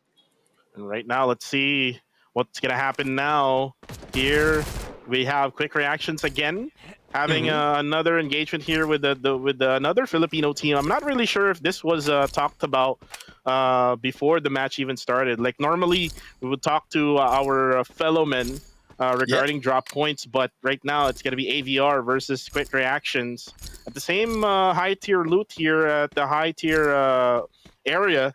And Barba right now just looting around, still very, very early in this game. Let's see if Cyrene can actually pop off again, like what happened yesterday in the very first map, Neptune. Let's see if they can actually bounce back. And right now, Barba will now try to go for the push here. Time Turner for the defense, but no, Cyrene will let him go down. And now AVR will be left with 3 members to actually hold on here. And now Cyrene will get out of that building, and we'll try to go for some defensive position, and we'll try to go for the heal. But then again, it's going to be Expand now, who will try to go for the third party. It's going to be Expand against Quick Reactions, and Kwasi going for that support from afar. But then again, it's going to be AVR as well, going for the push here onto the side of Kwasi. And Kwasi actually able to knock down Ramiel as Kaito knocks him down at the same time. And there you go. It's going to be a triple threat matchup here between them, Expand, AVR, and QR. I think Expand already had left off the area, right? Yeah, I mean, it's more likely that they have left off. You don't want to be caught in between these two teams. And AV Radicals, as fast as Barba has been taken down, has been revived that quickly. And that's one thing I would say, if you go in a little bit too near to a buy spot, you can revive your teammates that has been fallen. And speaking of fallen, Shin has fallen in there. And from the hands of AV Radicals, quick reaction will be, yes, they will be quick, but quickly in getting back into the lobby, as Expand is just waiting for the battle to end. Kaido has been spotted by the Axel, and this will be another team that will be challenging AV Radicals. So again, the rivalry continues, as we mentioned, and this might be a pattern that we will keep on seeing in the upcoming maps.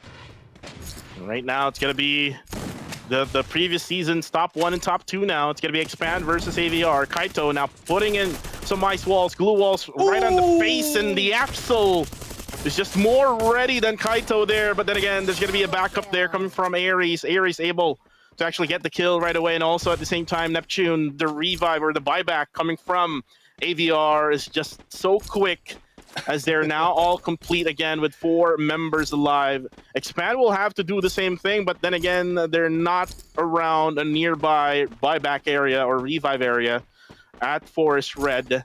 So they will have to just move away from the location right now, maybe launch themselves into an area where they can be safe.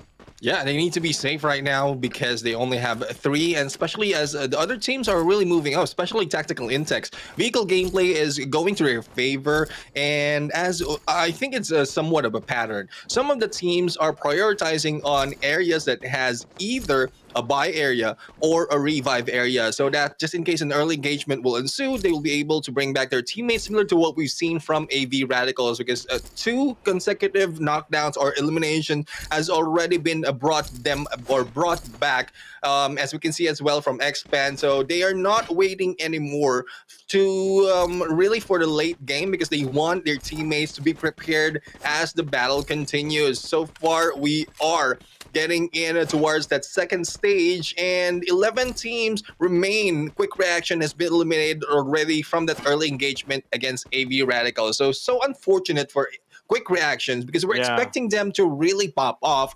And Siren, yes, Siren did, but the rest of the teams is not following up on what Siren is starting.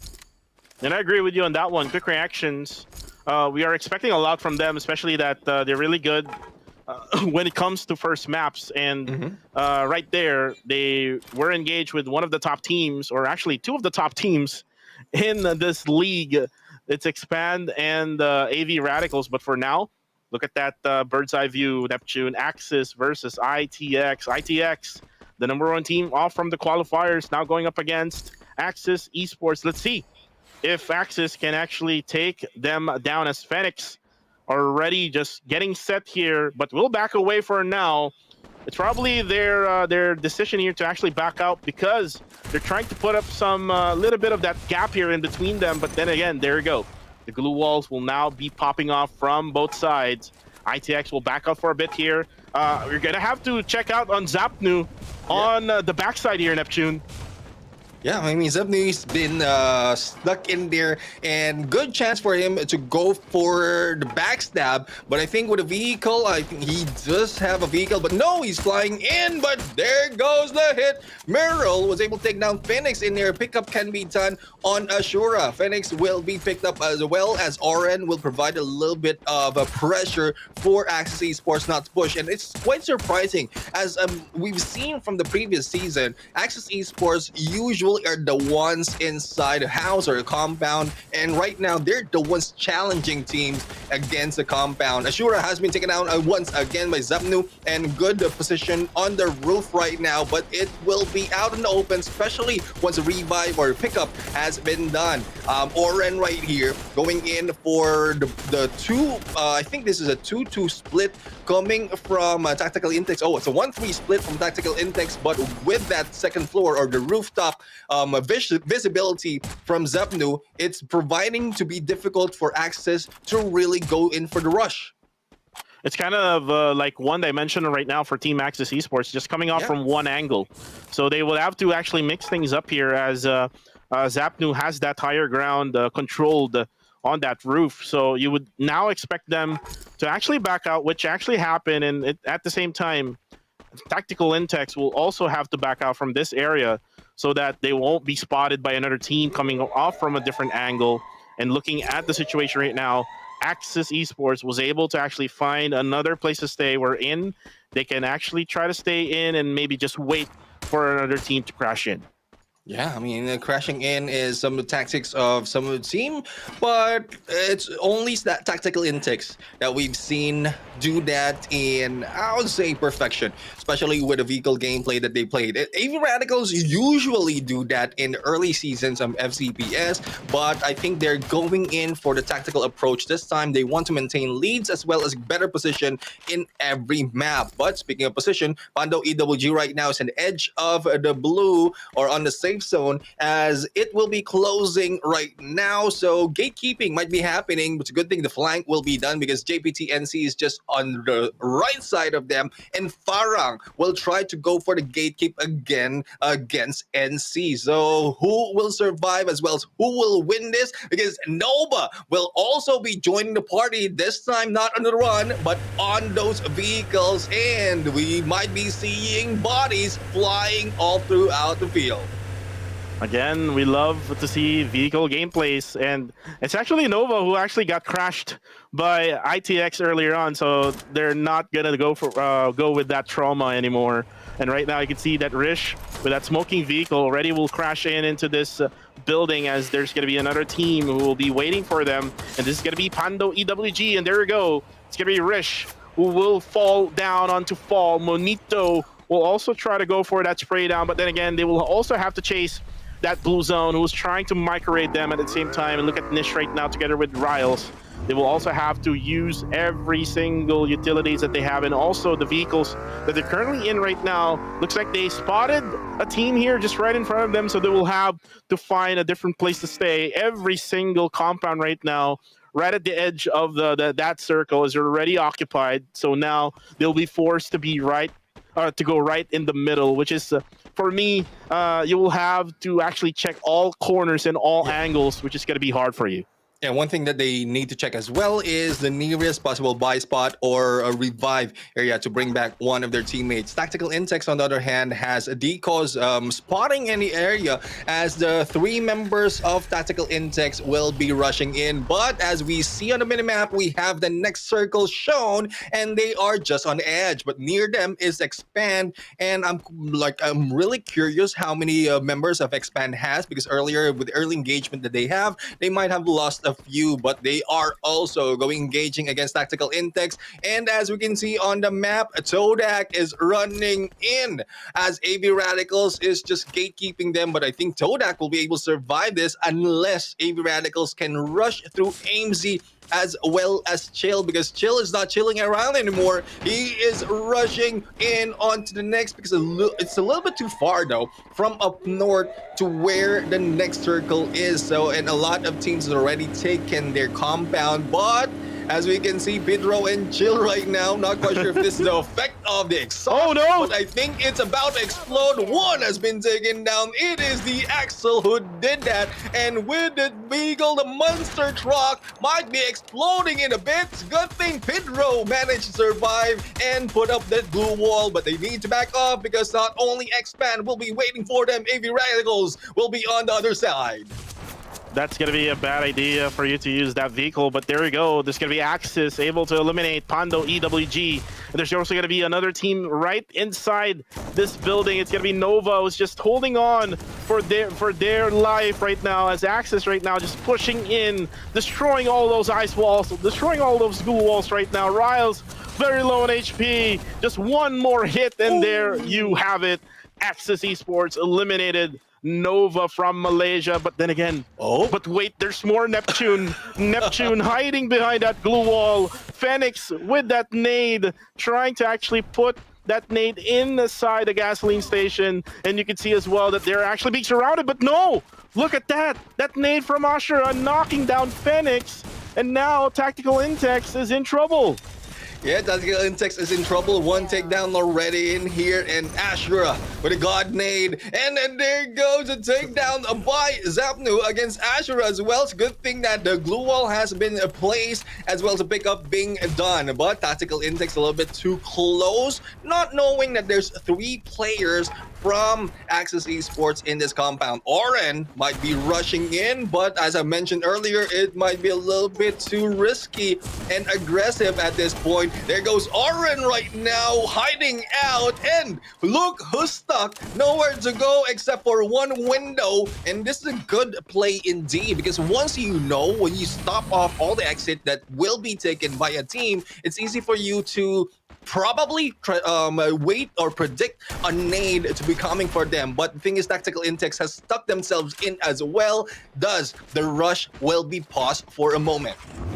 The rush will be paused for a moment, but for the meantime, Axis Esports needs to get into the objective because the circle has shifted away from them. But then again, ITX just putting in some pressure. But then again, here we have AVR. AVR will take that crown one more time here as Mab is all up against them. Axis Vegeta already has a triple kill here in the feed, but for the meantime, Barba just gatekeeping JPT and C off from that northern side of that map. But Ares right now putting in some pressure here onto Todak.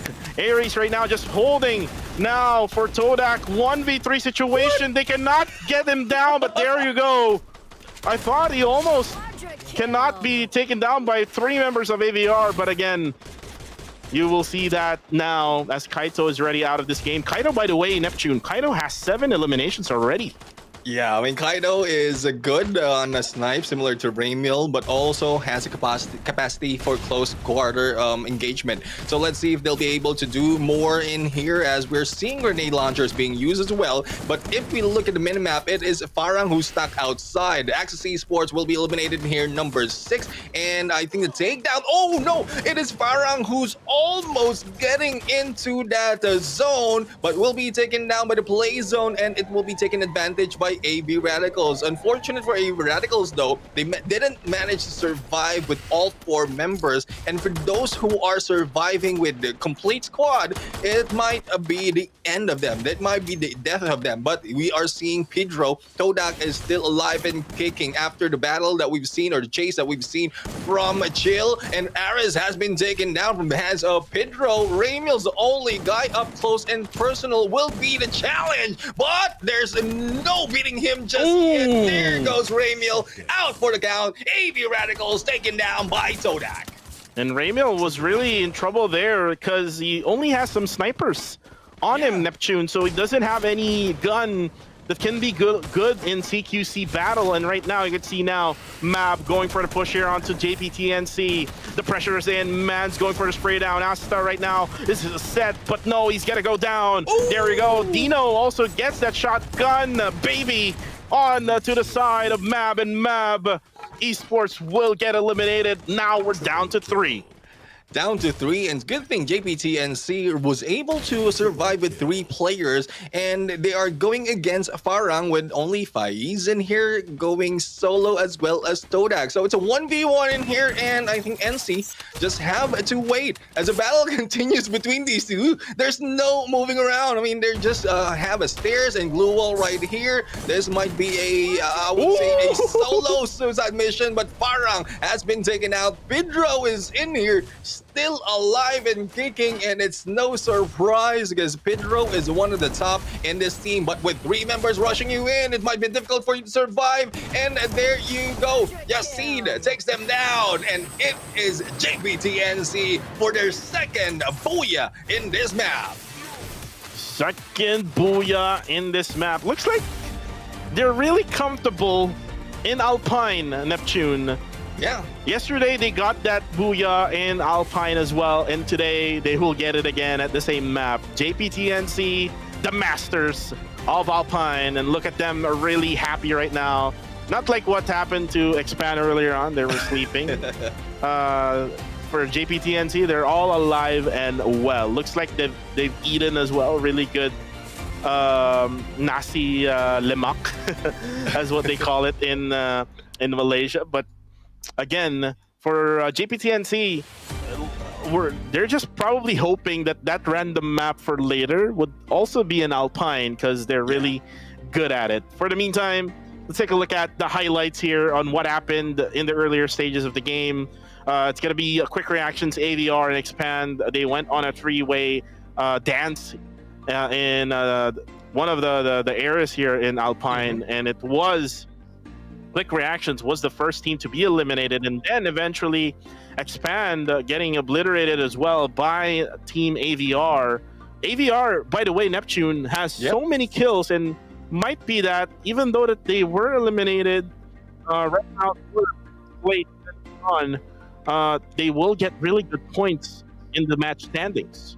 Yeah, I mean, one thing that they really have to invest on is on the elimination, and then regardless of the placement, at least they have some investment already on the kills. But it's good as well if they can get all those better placement in these matches, because again, we talk about balance of placement and kills. It just so happened that some of the teams has more on the eliminations compared to the others. Thus, they are really moving like quickly on the higher parts of our leaderboard. But there you have it. I mean, the Alpine is already over, and we are heading over to our match number 4. That will be our favorite. I mean, the map that we have been waiting for all throughout this day.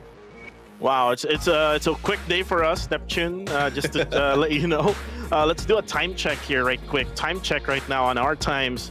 By the way, there's actually a big delay right now on the stream, but time check is 2:31 p.m. right now here in our timers. We're here in the Philippines, by the way, for all of you watching right now. But we are here in the English broadcast of this live stream. But you know what, Neptune? A lot of fans out there would love to see their Filipino teams go, at it with the Malaysian teams. But looking at the situation right now, all 3 first maps that we had, it's an all Malaysian booyahs is what we had.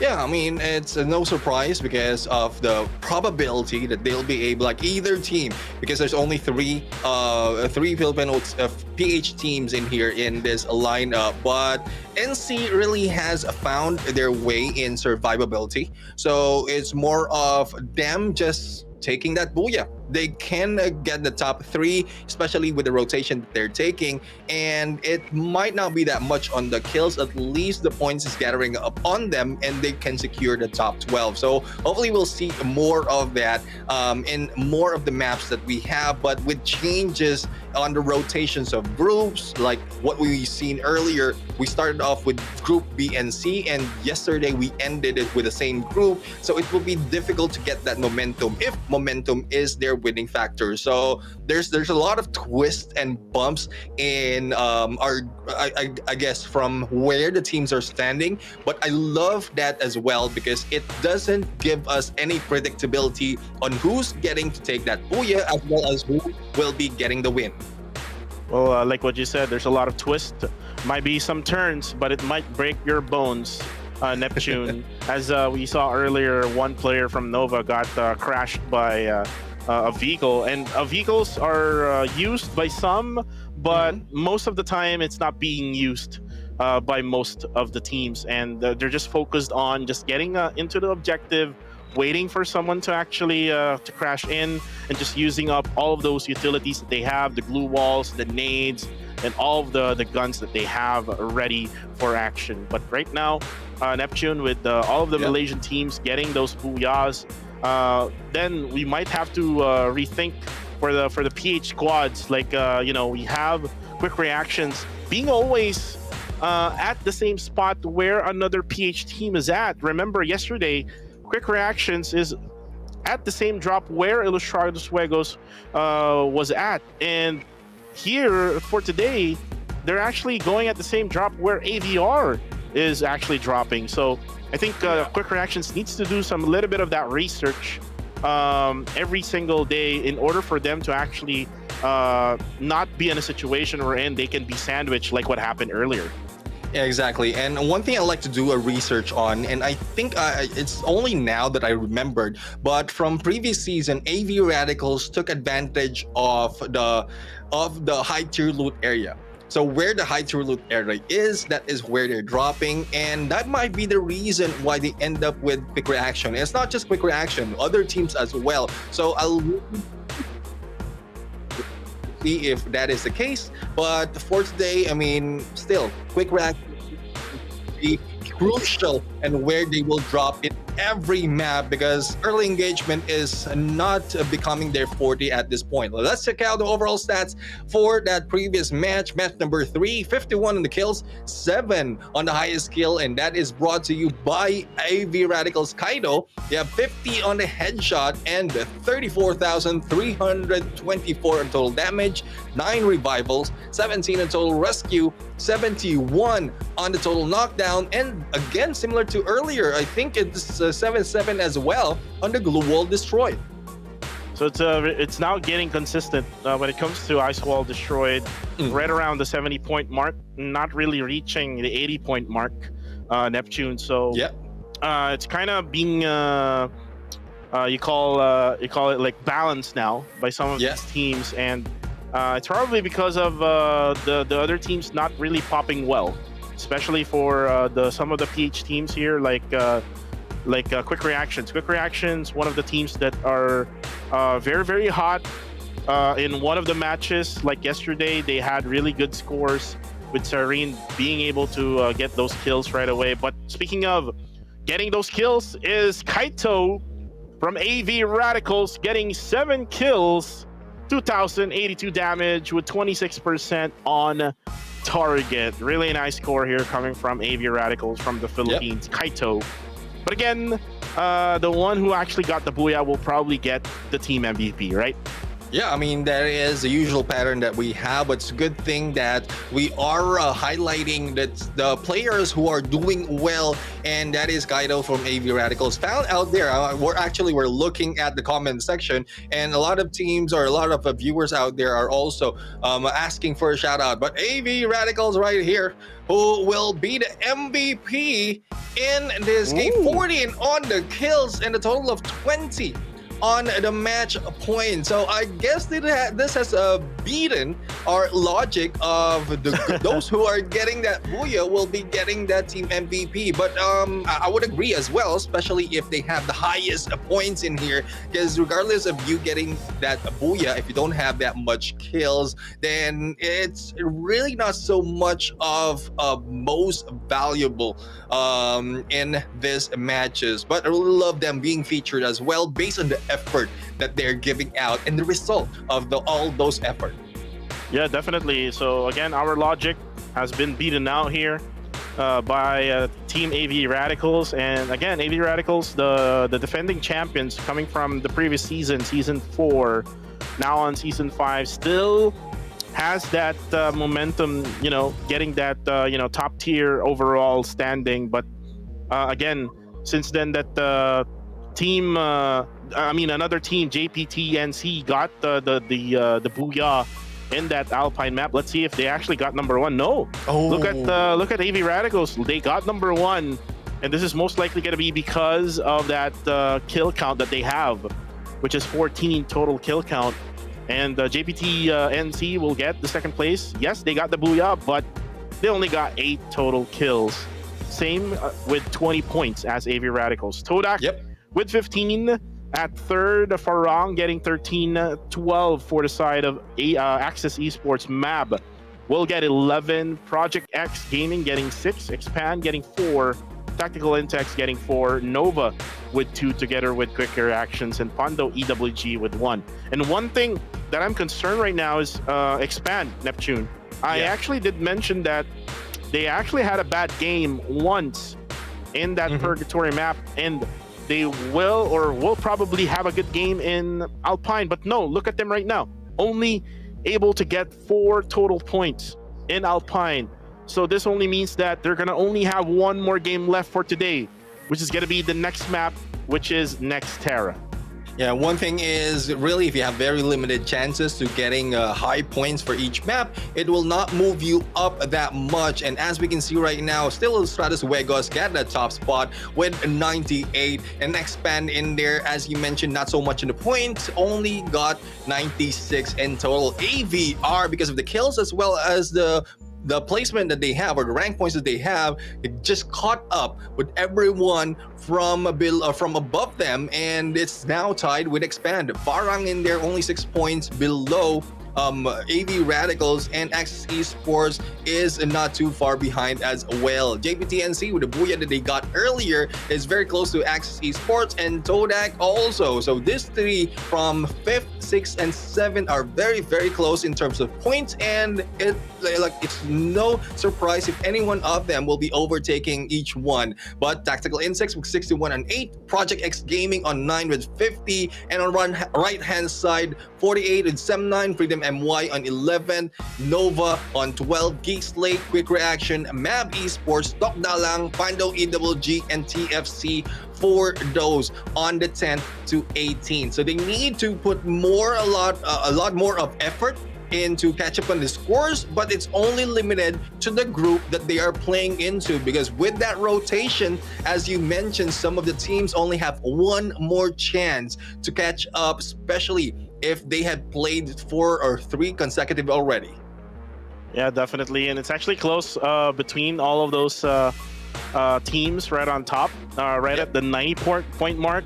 Now with Farang inside that conversation, so that's 4 teams right now fighting for that number 1 spot. We have Ilustrados Wegos, Expand, AV Radicals, and Farang, and you can see the level of teams out there. Farang, a previous champion from season 3, season 4 champion is AV Radicals. Second placer of season 4 is Expand. But there's one team that is just knocking on the doors, which is still currently at top number 1 spot, which is going to be Ilustrados Wegos, which we will see them again at map number 5. But map number 5 is going to be later on. It's still on map number 4. It's going to be Nextera. Like what you said yesterday, 6 months from the time it was released, now we've seen Nextera yesterday, and it's a lot of fun, ain't it, Neptune? Yeah, exactly. I mean, especially if teams are not familiar yet on drop spot that they will be taking, thus a lot of early engagement will be happening. But one thing I would say is it might be similar today, because A and B will be fighting, and Group B hasn't stepped on the lands of Nextera just yet in this competition. So we're just waiting if they will be challenging the drop spot of these teams. Just to note it out, I think I have it listed right here. AV Radicals went into Intellect Center. JPTNC got into Deca Square, Plazaria for Mab Esports, Twin Bridge for Pando EWG, Deca Square as well for Project X Gaming, and Mudside for Quick Reaction. So those are the notes, and I know there's a little delay in the stream, so even if I cite that down, they will not be able to, I would say, hot drop any of these teams unless it's part of their initial plan. Yeah, definitely. If they have their own coach and analyst per se, Neptune, they will definitely try to go hot drop with these teams who already had tried playing in Nextera. And remember, Group B hasn't really played in this map, so this is the first time where Group B will be playing in Nextera. And when I talk about Group B, this is the group where Axis, Expand, Farang, Nova, Tactical Intex, and Todak is currently at. So with them playing in it the first time, I think they will be so excited with it. They will probably play it with really good performance. But let's see and find out as we fly in to the newest map here in the MCPS Majors, Nextera. Yeah, Nextera right now. I mean, it's still exciting to see how it will end up, unless the teams will not give us a good show right here. But I love how it's being sliced right now from Intellect Center towards Deca Square.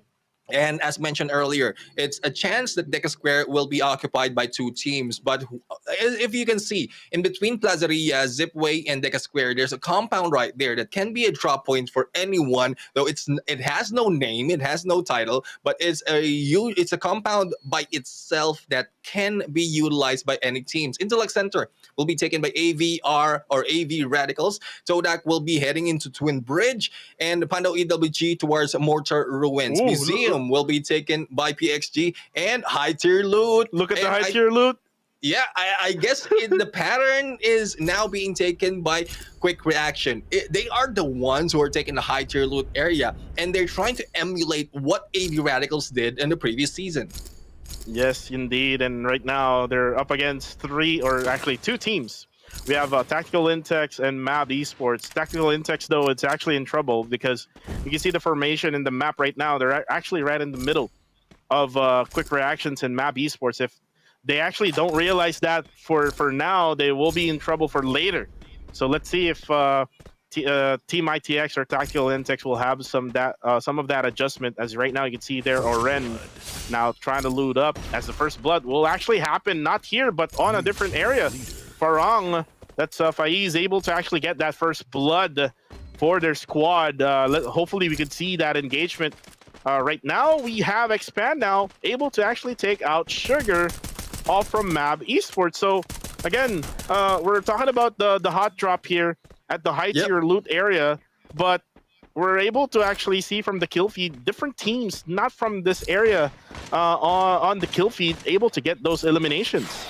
Yeah, exactly. And I like to see a lot more in here. But there's it's being seen before that a lot of early engagement is happening. Expand is just the ones who's capitalizing in it, and they are going against Map Esports. Map Esports, on the other hand, they are trying to catch up. Earlier, we've seen a little bit of aggression from them, but in the early engagement, just like this, they don't want to be in early engagements because at some point, the firepower of some of the teams is a little bit too much, and they just need to go for a passive approach. But Mab Esports, I think they will be able to survive, but Adam will not do so. At least one will be able to get away. And Sugar is back, Sham is back, and Adam is back. Right on the best timing is Mans. And I would say for Mabs Esports, also loot goes to this guy of Mans, just bringing everyone back in there in the perfect timing. Perfect timing is what we need right now. But Mans right now, all up against Oren. His teammates are far away from them, and it's going to be PXG who will try to gatekeep them from getting to where their teammate is at. And Jimineo able to actually go for the spray down onto the side of Fenix. Fenix will take some damage, but it'll just for a little bit. If Team PXG can realize this, ITX is actually far away from each other, they can actually try to go for the push as Mika right now. Ooh, Zapnu almost got taken down there just in time that there is going to be some fence or some walls that he can actually use for cover.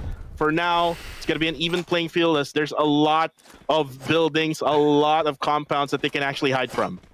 Yeah, I mean, I love that a lot of engagements as well is happening. Earlier, we have a different view. This time, we have Axis and Farang right now fighting, and this is just on Mud side. So I love to see more of the results in here, and this brings the game a little bit faster in terms of ending. Because if in case, let's cut it in half. We have 12 teams, and all of them will be going for the early engagement as quick as the second phase of the circle. We might just have 6 teams, and it might be delaying the rotation later on, but that it already makes it quicker in the points that the teams will be gathering. But Axis Esports will be challenged by Farang right now, but they don't want to be too aggressive. They want to find the best timing of approach. But as you can see, Axis Esports is moving back. They are staying close to that buy area though, so that just in case the battle ensues and they have a few of casualties, they can bring them back that easily.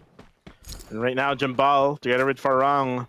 Again, this is why we love this map, Nextera. It's all about early engagement, and it's not about just being in an open area. They will have to use their high IQ plays here, because there's so many stuff that you can actually hide from. And you can see right now that Axis Esports cannot just try to go for the push, because there's so many covers, there's so many houses that Farang can actually be moving on from one place to another here. So right now, It's all about trying to be smart. It's all about trying to outsmart your opposing team as well here. As you can see now, they're actually holding on for a standoff here between Farang and Axis. On the kill feed, though, it's going to be AVR again versus Quick Reactions. But there's going to be some utilities being thrown out onto Neptune as he backs out from that spot.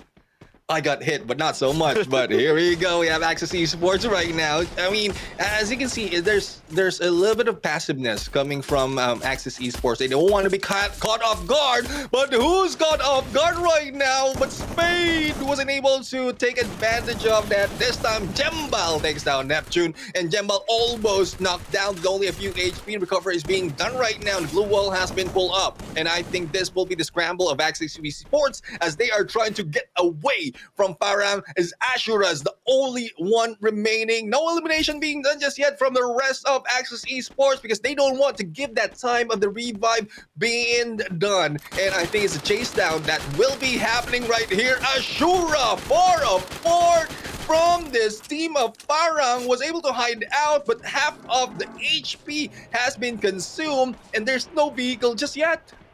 Ashura, why are you running, my friend?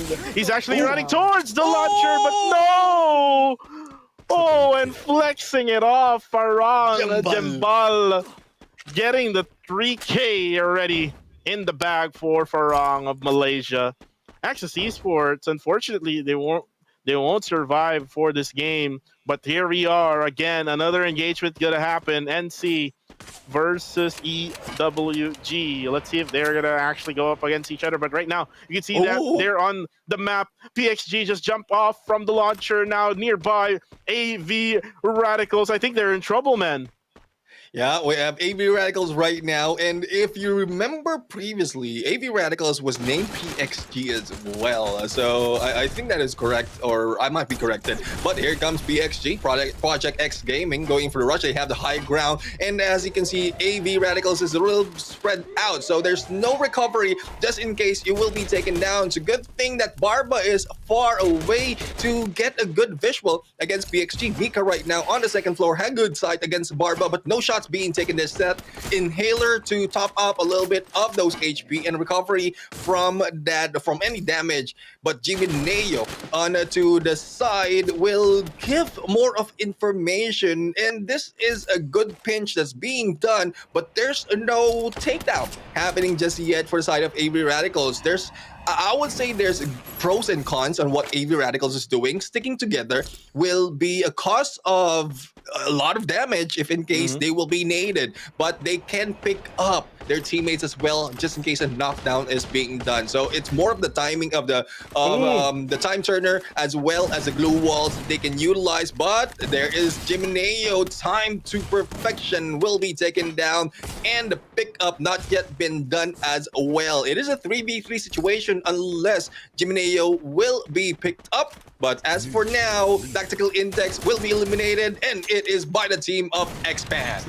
Oh, and Ramiel right now with that sniper going up close and personal with PXG, as Mika right now just putting up those shotgun shells onto the face of AVR. But no, he will go down. Now it's going to be just Kai. Kai right now just surviving, 48 HP left for him. Gluo's being spotted, and there you go, Ramiel. Wow, with that sniper up close and personal, just quick scope after quick scope. This man is on fire. Yeah, I like to guess the last name of Kai at this point. I think it's Soto. But anyways, we have AV Radicals and PXG. PXG has been eliminated in there, and we thought AV Radicals has a disadvantage because they have been pinched by PXG. But let's see on how well the battle will continue. And I think Expand is the ones taking advantage of all the teams around them. 7 eliminations already, and Nova is just knocking on their doors. They have the compound, the cover in this area, and Niche right now I think is stuck underneath these containers, and one peek might be the end of him. There goes the hit, but on the other side it is also a different team. NC taking advantage of what's happening on Expand and Nova. Expand right now. Oh, there we go. Nice play there coming from Roy, able to spot the last member of Nova, and they're now gone. 8 teams remaining now for this next Terror game. Oh, what a quick snipe there. Unfortunately, it will not hit that player up above. On the kill feed, though, it's going to be Farang now going for that killing spree, getting that 3K already. Fast right now will try to launch off together with his teammates. I'm not sure where they will actually go, but you can see now that Farang is actually on a higher ground here, just taking advantage of that higher ground. Now Expand out, just landing on another team. There's going to be quick reactions, which is not ready for the action onto the side of Team Expand, as right now Expand will try to regroup inside this house as they are now trying to put some pressure for Team Quick Reactions. Quick Reactions now will back off. This is a really smart play here, Neptune. Yep. Since they're not ready, they're not set, they don't have some covers as well, it's best for you to bail out. Yeah, they bailed out and they got a little bit of cover, but there's no bailing out for the side of JPTNC. They are in here, still engagement. It's Todak who's challenging them, and knockdown from Dino has been taken down, and Yazid also being taken down. So AMZ and the rest of the gang of Todak is just putting a lot of pressure to JPTNC, and survivability might be the key factor for JPTNC, but with this early, or I would say mid-engagements happening against Todak, they need to be careful. It is still a full squad, but Jembal from Farang will be joining the party and also wreaking havoc in this fight with 8 teams remaining. It's just surprising that everyone is clumped up in one area. They will be followed by MAP Esports on the eliminated teams, and we are now left with 6. We're now left with 6, and Quick Reactions, even though that they went to that hard tier area, now they're going to go engage. Team Farang is still not ready for action, since then they just got finished off with one team, and now with the knockdowns coming from Team Quick Reactions, they will have to actually protect themselves as well, because it's going to be an open area here with all of the nades, all of the utilities coming from Farang. Look at the grenade launchers being used right now. Spade just waiting for that knockoff, but then again, still Quick Reactions just holding on, sustaining all of those utilities being thrown out to them, and looks like it's going to be an even playing field for now. But then again, there's going to be a knockdown on to the side of Team Quick Reactions. Jembal getting that kill as well. 3v4 situation is now at hand here between Farang and Quick Reactions, and Quick Reactions looks like they're actually bailing out from the scene, and they're actually trying to get inside the circle as well.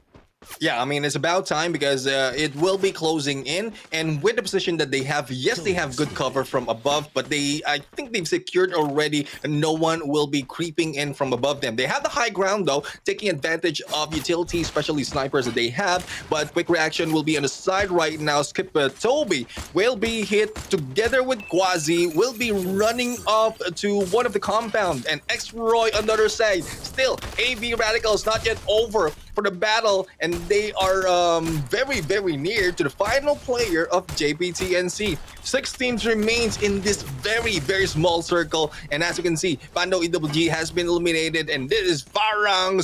With that grenade launcher being used, Jembal will get up close and personal against the 2 members of Quick Reaction. How quick can they react? Not so much, because one at a time they are being taken down. Farang right now killing everyone in their sights. They want to get that booyah. They want to get that booyah, but then again, we have now AV Radicals right here. The previous season champion versus season 3 champion. It's going to be so exciting here. 17 elimination for the side of Team Farang, 11 elimination for the side of AV Radicals. This is going to be an even playing field between the two. But again, Kaito right now up close and personal. There we go. That elimination, that's quick. Coming from AV Radicals, just annihilating Farang off the map of Nextera, getting the booyah. Yeah, one thing I would say, this is the day for those who got booyah to get their second, because they are the only teams who only have 1 booyah in red card, and after this game, they have their second. Let's list it out. We have Ilustrados Juegos 2 already, AV Radicals with 2, Farang with 2, and as well as JPTNC. But I love the effort that is being done right now. Sleep well as well, coming from AV Radicals. I guess this is a response that we're seeing from what Expand showed earlier. But I'd like to see more of how this rivalry will ensue on the upcoming matches. So now Farang actually got in the rivalry of Expand and AVR. So again, these are, for me, champions. I mean, they deserve the championship, you know, but Yep. there's only going to be one champion for this season, which is we're going to find out in the grand finals. But we're still on the league stage, and it's so spicy, Neptune. It is so spicy. We're in. You can see Expand, Farang, and AV Radicals are just getting all of those, you know, kills that they wanted in this game. But then again, here are the highlights. Wherein you saw Farang using all of the terrain that they have here in Xterra, all of the buildings, all of the covers that they have. Quick Right. reactions, wasn't able to actually go for the push to Farang, and it was Farang who was able to go for the elimination. But at the end of the day, it was AV Radicals who was able to get that booyah for Nextera. Yeah, I mean, one thing's for sure, even AV Radical started off with early engagement. They became a little bit silent all throughout the mid. It's more of Farang who's getting a lot of engagements while making some noise on the kill feed. Thus, their position might have been known to AV Radicals. Thus, when the battle ended, they were just waiting and ready to fire back. But that's one thing, you might be silent, but I think in the case of Farang, they have a lot more in terms of elimination. So we have yet to see that later on once we see the match standing. But I love how it's working out in Nextera because of less open areas, and also it's not that big so that anyone can be hiding off. A lot of back-to-back engagement is happening, and I guess this is one reason why Nextera has been added into the list of maps for the competitive scene. And I love the atmosphere that Nextera is actually bringing us, Neptune, because you saw how Quick Reaction's gameplay is actually just always dropping off at the high tier loot area, and it gives us like a sure engagement at the early stage of the game. And then at the same time, with the rotations happening, they don't know where the others are actually going at, and it's actually giving us more engagement each stage of this game. And until the end, we saw that Farang getting 17 eliminations or 17 kills together with that double-digit kill count coming from AV Radicals. It's just so exciting here. A lot of free fire action in the newest map being introduced here in the MCPS Majors Season 5. And I would love to see more of that with the last map being random. Hopefully we'll get another Nextera. Crossing my fingers right now so that it will be Nextera, because we like to see more, and like I still have to check. I still have to do some research as to why Nextera has been added. But based on what we're seeing right now, I think this is one reason. There's less of a waiting time. There's less of the high grounds that can be taken compared to the Kalahari, which replaces Nextera on a competitive scene. Thus, the game is being faster and more exciting. So if there will be any changes, probably in other maps, hopefully it's similar to Nextera, where in open areas it's not so much. Thus, there's no idle time for any of the teams. Also, there's a lot of available looting area as well, but I'm still surprised as to why hot dropping is happening, because if you spread out, though, if you look at the map, there are some areas that doesn't have any like specific title on them, but they're so huge and still have a lot of compounds and houses that they can loot up just from that area. So hopefully it will be figured out by the coaches, analysts, and the teams themselves, and they can utilize to their advantage. Yeah, utilize to their advantage. But we're done with Nextera now, Neptune, and we're actually done with Group B as well. Yeah. So that's one of the things that these teams has to take note of. For now, it's going to be Bermuda and the random map left for groups A and C, and Group B will be done for today. For now, let's take a look at what happened in that game. What is the statistics for that game? 53 total kills for that game. AVR Ramiel gets the highest kill count with 8. 53 total headshots with total damage of 35,948, 12 revivals, 14 rescues, 69, nice one, total knockdowns, and 75 ice wall destroyed. And it's been consistent now, Neptune, right around 75 average. of Ice Wall destroyed. It's not like yesterday where we got around 80 to 90 or even almost to 100 of Ice Wall destroyed. So it's kind of being balanced out right now by these teams, and I kind of like it because it's changing how the scores are being added onto these teams as well. Exactly. I mean, we're seeing a pattern right now wherein the total kills is already under 50 plus, not really exceeding 60, and it's, as you can see, the kills is similar to the headshot. So I won't be surprised if most of the kills is a result of the headshot. But let's check out Ramiel, and he is the MVP of this match, coming from AV Radicals. I mean, the sniper himself. We saw him up close and personal on a quick scope, and that can only be done by a few people. And Ramiel is one of those, especially with his insights and info on the long range. That is one reason why he is on 37% on target, 3,157 in damage, and a total of 8 kills from that match. And you know what? Ramiel has been really good with that sniper, but not just in the long range, also in the close range. Yeah. This is how good this man is. But now let's talk about who is the team MVP. It's going to be Farang, though, because they actually got more kills than AV Radicals. And it might be that they have a much higher match point now, Neptune, if this is the case. Like what happened here with the logic that we had earlier on. So now they had 17 kills, 9,784 damage, 15 assists with 26 match points. So I'm kind of interested now on how much points total Team AV Radicals actually got. And if this is the case, remember that all of the 4 teams has 90 points and above. This means that it's going to be a close battle, Neptune, for that #1 spot here between probably Farang and AV Radicals.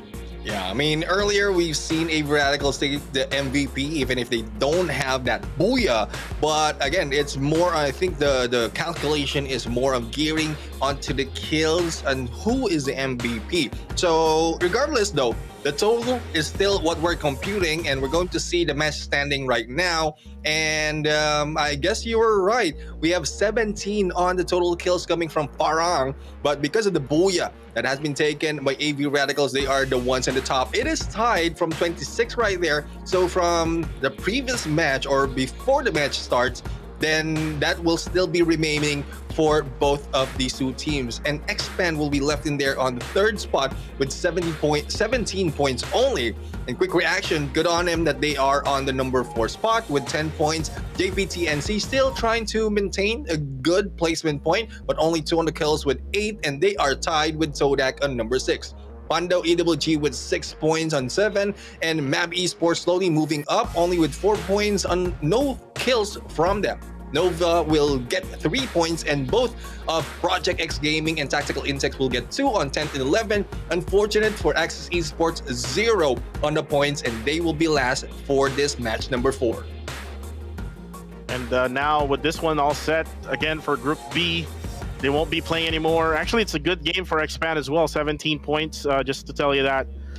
Neptune now with overall rankings is going to be AVR or AV Radicals getting the #1 spot with 122 points. But looking at Farang right now, Season 3 winner, 116 points is what they have. Really close battle here between the 3. Expand with 113, 98 for Ilustrados Juegos. And the reason why they went down is because they haven't been playing yet for the 3rd and 4th match. And they will be playing on the next match, which is going to be in Bermuda as they get back at this tournament. JPTNC gets 82, 81 for Todak, 75 for Axis Esports, 63 for Tactical Intex, Project X Gaming with 52, Sem9 with 48, 44 for Freedom MY, Nova with 41, Quick Reactions with 39, 33 for the side of Mab Esports, Geek Slate with 32, 29 for Pando SG or EWG, and Tok Dalang with 27, and lastly TFC Esports with 20 points. And TFC Esports really needs to do something here, or else they're going to be left off here at the very bottom part of the overall standings, as we are now back into the scene. It's yours truly, Cuckoo TV, together with the one and only Neptune, the Gentleman Gaming. And guys, we know that you're watching. We know that you are wanting us to shout you out. So shout out to some of the viewers out there from the PH side of things. We have Klutzy Gaming, and also we have Maddox Gaming, right? Yeah. Neptune. If you have any more shout outs for you to say, Neptune, you can go ahead.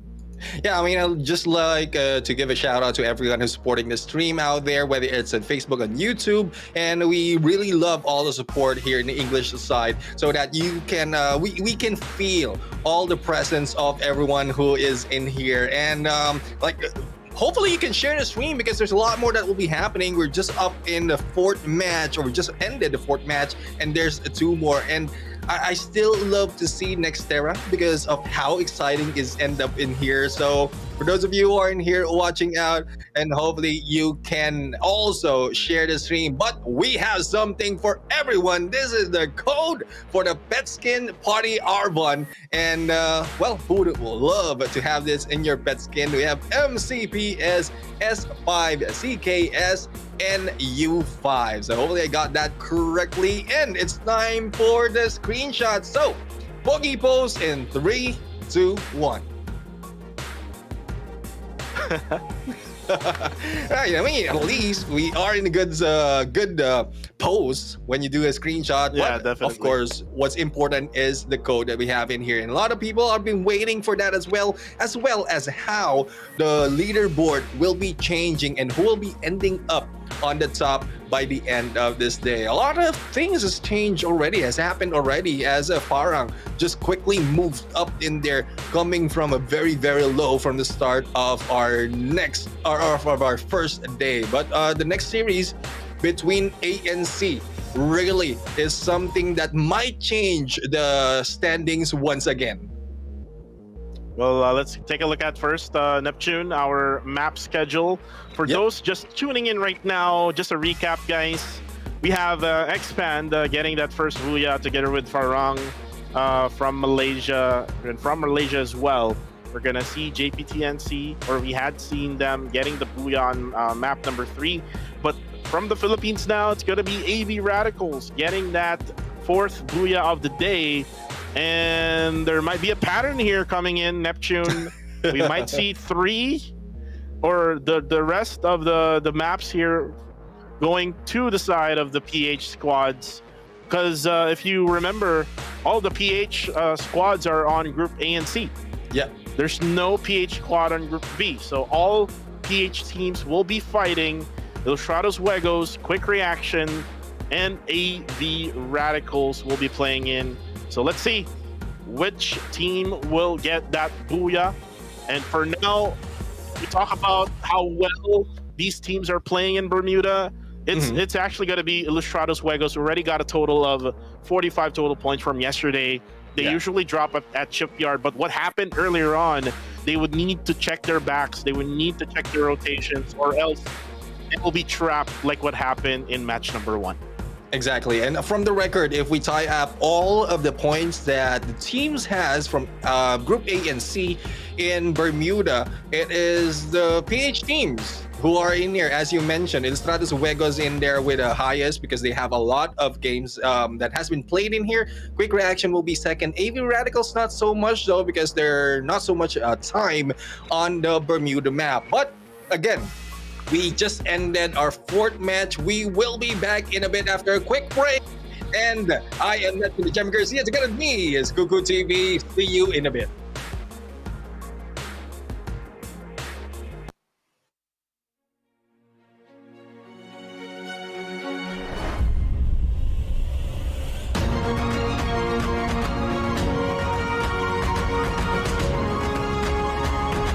The king has returned. Who managed to bag it all the way through that blacklist international?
Triple kill.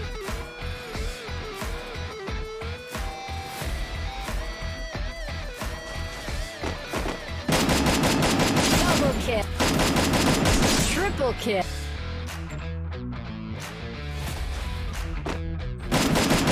Double kill.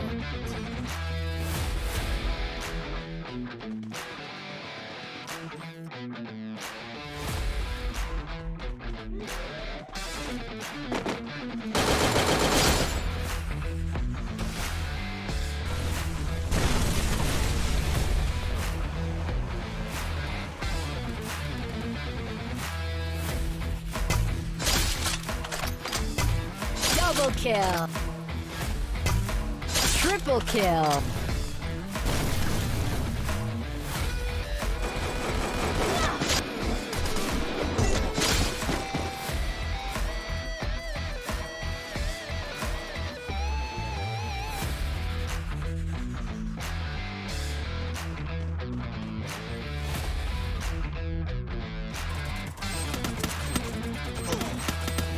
Quadric.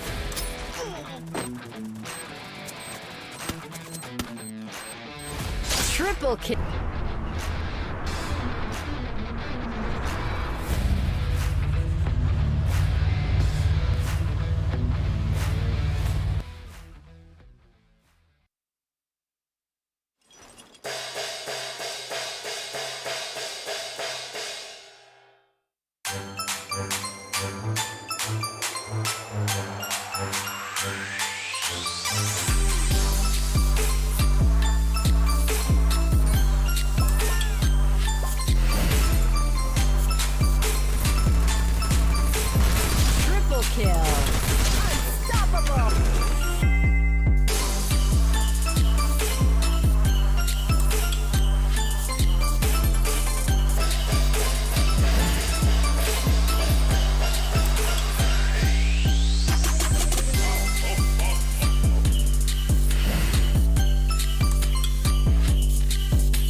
And we are down to the final countdown of the day.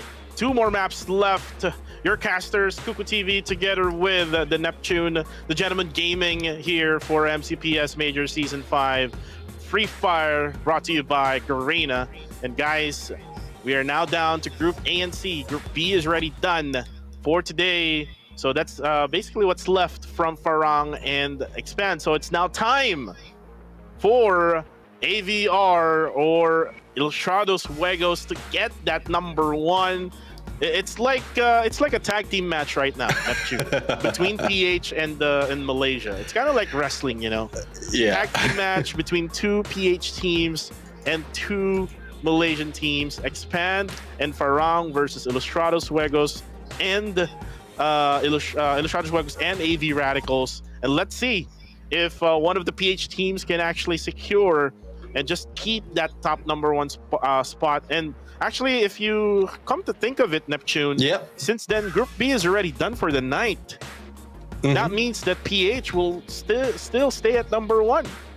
Well, if you look at the gap of the teams out here, unless AV Radicals will be eliminated early, there are only a few teams that will be able to catch up, but it's very, very long. Todak has Todak, Farang, and Expand together with Access Esports will be resting. So the closest that we have to those who might be able to catch up is JPTNC.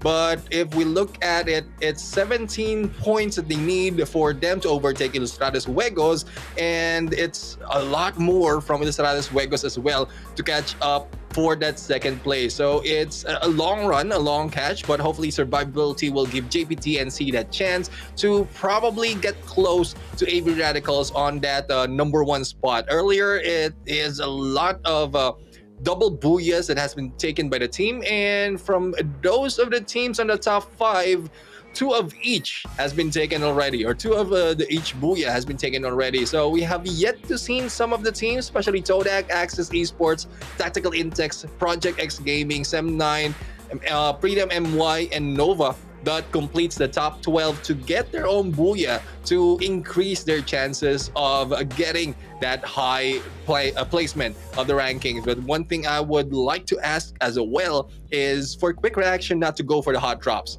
because they are in there very, very close to be kicked off. Actually, they have been kicked off already from top 12, and they just need to put in a lot more effort to maintain their top 12 position. So at least we have 3 teams from the PH who will be moving to the finals.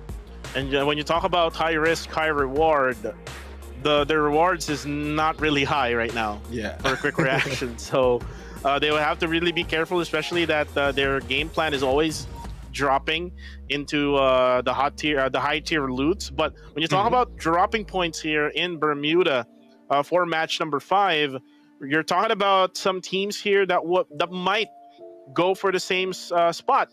Like we have Freedom MY, who actually drop at Cape Town together with JPTNC, who will probably go at Cape Town. But again, day number 2 can be different, as they made those research prior this day even started. And same goes to AV Radicals and Sem9, who actually went at the same location. But the most important thing right now is for Group C to actually come out guns blazing, since they actually rested for 2 games here, Neptune. Yeah, I mean, they have the energy. Hopefully, momentum is a factor for this team for them to improve on the gameplay. But in a few seconds, we're going to see where the drop spot of each group is. And if in case Quick Reaction will be taking the hanger, and they might be meeting up with TFC Sports. And from the overall standings earlier, TFC Sports is the bottom. So that might be a chance for Quick Reaction to, I would say, start it off a little bit better. But as you can see, You look at the trajectory of quick reaction. They are just aiming for that high tier loot. So they won't be going for the hangar area. They're just going for the high tier loot area. And following them is a few members from PXG. So PXG has been split up on a 3-1, and Mika has been left behind just for backup, just in case one of them has been taken out. As we see as well in the middle, we have Freedom MY who has taken peak, and next to them is JPTNC. So an early engagement might be ensuing in here as well. Clock Tower for Geek Slade and Fando EWG will be taking Mars Electric. Surprisingly, no one has taken Mars Electric from the early days that we have, and First Blood has been ensue right now against PXG. It's going to be Quick Reactions who will get that kill point right at the high tier area, and again, that's the risk. If ever you're going to be dropping together with one team, most definitely you're going to be victimized by 4 members of that Quick Reactions group. But for now, let's take a look at Peak right now, as Tokdalang is now going to go for that push, as they're able to actually knock off one player of TFC Esports. Pardon, this is not Peak. This is right just below Peak area, and you can see that Tokdalang is able to actually get those pretty points here at the early stages of the game, as they're able to actually go ahead and sandwich TFC Esports together with Pando EWG at Mars Electric. So let's see if TFC Esports can actually go for that adjustment, especially that they're actually pinched right now, just right in the middle. But there we go. The push coming from Tokdalang, the master of puppets, is now the new kill leader with 2. And I love this aggressiveness coming from Tokdalang, because if you try to watch them when Group B is still here playing, they're kind of like passive of a strategy here, Neptune. But now they're looking for those aggression, and now they have 3 eliminations just right off the bat here, just probably around just 2 to 3 minutes in game. Yeah, I mean, one thing I would say is there are some teams that are really well in taking advantage of the other teams who doesn't have enough of the loot and weaponry. Does TFC has made that, they made an adjustment in drop spot without taking hangar, but they took the risk of taking this peak area or just below the peak area, and they met up the team of Tokdalang. And Tokdalang right now, I think they are taking notes as well of where other teams will be rotating and also where the best loot can be taken. But as we talk about Tokdalang, they will be meeting up with Pando EWG and Jay-Z right now taking the lead in the rush. There goes the initial frag, but no takedown just yet. Here comes Jay-Z, a little bit too close, but with that turnaround, he might be able to go for the takedown. Yun right now playing it smart, shotgun in hand. And there goes the takedown by Yoon against Monito. Jay-Z right now goes for the follow-up, and Yoon has been taken down, not by this guy of Jay-Z, but from was from far away. And the pickup has been done. The Tokdalang has lost 1 of their players. Where are the rest of the teams? That is my question right now. And as we can see, thank you very much, production, for the bird's eye view to answer that question. And there we go, Tokdalang now with 1 player off, but they can actually go for a revive here for a buyback. As I can now see here, Tachi together with the gang of Tokdalang trying to back off for a bit here right at Pochinok. And they will get those 3 eliminations. This is actually good for them, especially that they're actually one of the teams that are really struggling when it comes to actually getting those points. If I remember, they're kind of like on the very bottom part, just before that last spot in the overall. Yep. So let's see if they can actually continue on with this aggression. As on the kill feed, Sem9 able to actually get a kill there onto JPTNC. That's gonna be Zen OP getting that sniper kill far away from the side of NC. And you see NC right now trying to get that revive back for their squad. And again, we'll get back Yazid, who was killed earlier on. And let's see if they can actually do this safely, because again, the other team is now actually trying to go for the push. You can see Asta right now trying to just be safe, just right behind that bar or that location where the revive is currently at. But you can see Fikri introducing his name again, to the viewers why he's one of the best snipers out there, together with Ramiel of AV Radicals. Let's see if they can actually go for the push here as Sem9. Look at their formation, Neptune. This is kind of like a box or maybe a triangle formation is what they're doing right now. A 1-2-1 split.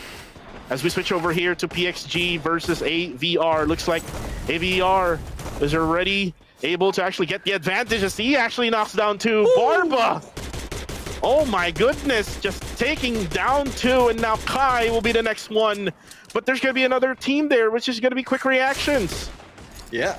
And one thing I would say is, I don't know who's targeting who, but AV Radicals and PXG is getting heated for every map. Quick Reaction is in here a little bit too quick on the movement, and PXG Kai will be in trouble being pinched by 2 of these teams. And as we see right now, we are seeing AV Radicals backing off onto this ledge so that they will not be given an opening, but there goes the takedown. Skippy Doby has been taken out. Mika has also eliminated, and here comes Barba for the rush, not giving them time, but unfortunately for them, the pickup has been done. Freedom MY has been eliminated on the other side from Sem9, but here goes Ares. Not too fast on that approach, probably waiting for the teammates to get in, and PXG is out for the count. It is now Quick Reaction who will be challenged by AV Radicals. It might be an easy point for them if Quick Reaction has not given enough effort into firing back in the close quarter engagement. Quick Reactions right now has to be quick here as AV Radicals is just pushing in, putting the pressure right to the face of Quick Reaction as Kwasi will try to run away with the vehicle. Why are you running, my friend? As Skip to B will try to survive here as Ares goes down. Just all the glue walls right now being used right now by Skip to B, but very low HP is on him, and now he's gonna be down as Ramiel now with 2 kills together with Barba with 3. Altogether they have 7. Still Quick Reactions, I'm pretty sure that they're still alive here with Cyrene and Kwasi alive, and now going for the revive right outside the circle. Again, this is what needs to be done. Like what we always say, Neptune, it is what it is. Yeah, it is what it is, but unfortunately for Quick Reaction, I mean, they have a good advantage in there, especially with the surprise hit that they had against PXG, but it's AV Radicals who has eliminated PXG, and then as AV Radicals back off, it's more of tactical on the position that has been done by AV Radicals. Thus, they took advantage of Quick Reaction's movement on that high ground, and it just didn't stay out in the open. So, well, it's a good thing that Kwasi was able to run to the moon, and will be bringing back the rest of the teammates. They can refresh, they can recover and regroup. So as they get back into play, we're expecting Quick Reaction to put up a little bit more of points for them to step in on the top 12. Same goes for Top Dalang right now. 1 remains. It is nuts, and as the blue or the microwave is eating them up, they need to prioritize on their teammates getting back. Otherwise, it will be GG's for them. 10 team remaining in this game, and it's still getting heated at this point. Yeah, definitely for Tok Dalang. Right now, let's take a look at TFC. Look at them right now. They're going for the gunshot onto the side of McRory. Illustrados Wegos right now is in trouble. They're currently on the lower ground. But the thing is with TFC Esports, there's no follow-up being done by TFC Esports. They have to do those follow-ups in order for them to scare off these top-tier teams like Illustrados Wegos, who will be able to actually go for that reset, who will be able to go for that regroup, and they can actually plan out for a much better rotation going forward. And you can see now the Shanks here together with the gang as we switch over here to the side of AV Radicals together with Quick Reactions. These 2 teams for today, Neptune has been really going at it ever since they played going at match number 3, if I'm not mistaken. Yeah, I mean, we've spotted that already. It's a possible rivalry between these 2 teams, but today is a little bit more heated and very unfortunate as well for Quick Reaction. And also, as they are being taken down by Pando EWG, and we know that a few of them has been revived right now, but Pando EWG is just hanging back on the side, and there's no choice for quick reaction, especially nice Irene right here to back away from the blue and move away for long flank. But Pando EWG right now with 4 eliminations on their plate, they need to move as well because this third phase going to the fourth might hurt them a little bit more. But as you can see in the map right now, there's no one who will be gatekeeping them. AV Radicals is also very near, but they are challenging TFC. Good thing TFC Sports was able to fly away, but from the skies, they might be flying high like butterfly right now. And good thing they got away. Map Esports will be in front of them. And not only that, we have Ilustrados Juegos who have yet to see what they can offer in this matchup. Stratos Juegos Neptune has been really quiet. Look at them right now being shot at by TFC, but TFC is the one getting eliminated, and that's all because of some of third parties being done. I believe it was Sem9 who was doing that. It was actually Fikri who was actually doing that third party also to the side of Ilustrados Juegos, and that's why TFC is now backing up. Sem9 with the spread that they're doing, Neptune, is actually effective because it's actually giving third parties to some of the teams who are actually engaging. As you can see right now, it's going to be Top Dalang versus AVR. Knocked down onto the side of Kaito. The time turner now will put that defense onto the side of AVR. Barba will go down. But no. Raymond will say, sniper right to your face as AV Radicals eliminates them off this map.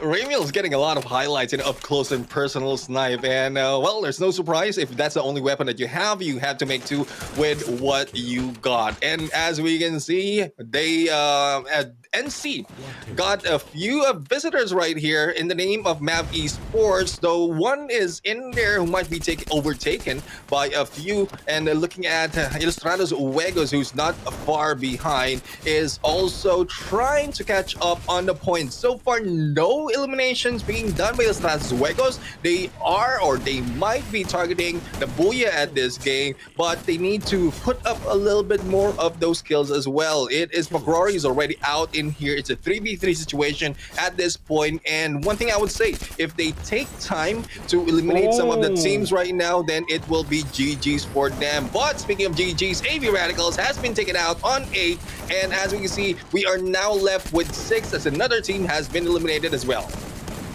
AVR got out, and now it's going to be 4 bids who will not say goodbye, but then again, there's going to be another player coming in to go for the push. It's going to be Adam, who will be able to eliminate now Ilustrados Juegos. What is happening, Neptune? Are we in the upside down world? I don't know. Everything's topsy-turvy right now. Those in the top are being brought down to the bottom, and those at the bottom is making their way to the top. Now, Mab Esports right now, though they don't have elimination, survivability is or might be their strong suit. But I would say with Sem9 in the picture, they might be spotted by Fikri, and let's see how Geek Slate will also bring themselves up in here, because so far from the previous day they didn't do that much, but with the 5 elimination right now, they might be able to overtake some of the teams, as we can see nade launchers being used, especially from Sun Rain, and Sun Rain is one of those nade hitters as well. Another team has been eliminated from this game, leaving us with only 4. Right now, you can see NC and Geek Slate appease, just doing some crossover moves from left to right. But no, as per NC, he will get knocked down there together with his teammates. Now, yes, he goes down for the side of NC. What's left for Geek Slate? I'm pretty sure there's only one more member left for them, and there you go. JPT NC able to eliminate Geek Slate. And now let's switch over here to Sem9. Sem9 just focus on trying to get into the objectives. You can see them now trying to occupy the northern side of the circle, but then again, there's going to be another team coming from behind. It's going to be Mab Esports trying to backstab them from behind, but it is a numbers advantage right now for Sem9. They can just easily control this, Neptune. Yeah, and there you have it. Zen OP right now controlling the game as a Man. I think that was Man who has been taken down, and one left, but pickup can be done right now. Siam is still in there, and Raja has been taken down as well. So as the blue will be closing in JPTNC and the rest of the teams will need to close in as well. But as you can see, Mavi Sports has been eliminated. It's now left to JPTNC and Sem9 to fight it off. We know we are seeing that there's 4 players right here for NC, but for the side of Sem9, yes, one has been picked up already, and it will be a 4v4 situation. And let's see how this pandemonium will tie up as Raja is getting too close and personal right here, stuck on the glue wall, will be taken down, and it is a 3v4 situation. 3v4 situation. One goes down here. 2v2, if I'm not mistaken. Now Fikri will actually be eliminated together with Sem9 altogether. Booyah for JPTNC. That's their second for today. And it's kind of like what happened, Neptune, to Ilustrados Juegos yesterday, where they got 2 booyahs in one day. But it's not that consecutive because we had to go through Nextera, which was earlier. It was taken by AV Radicals. And look at how happy the team is. I love the energy here from JPTNC. Hi. He's saying hi to us. Hello to you, my friend. Yeah, and, one thing I would say for JPTNC is they still maintain their focus in reaching the top 3 of each map. One thing that they have been, that's where they have been consistent, and kudos to them. They're the first team to get 3 booyahs all throughout the series, and this might not be the end. I mean, just in case the consistency will remain for the last random map, then we might be seeing 4 from them, because they might not have that much on the elimination, but placement is something that they know how to gather that quickly. And you can see there the highlights here between AV Radicals here and another team. But then again, quick reactions. Neptune got into a curve deer and Toktalang.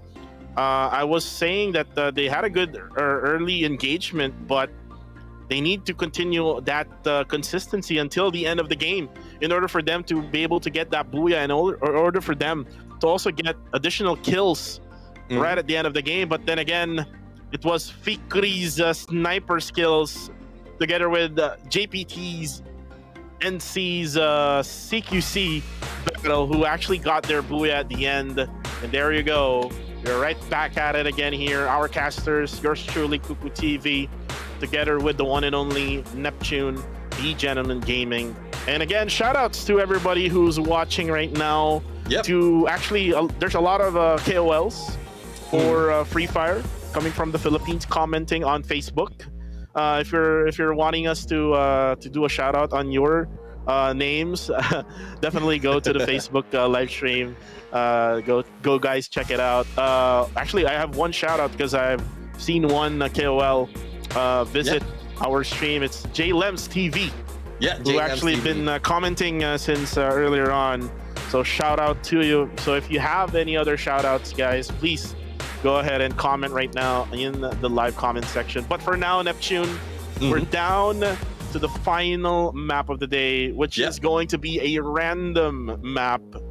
On the rehearsals before we started this live stream, we've seen a couple of random maps. I'm hoping that it'll be one of those maps, which is going to be Nextera. How about you, Neptune?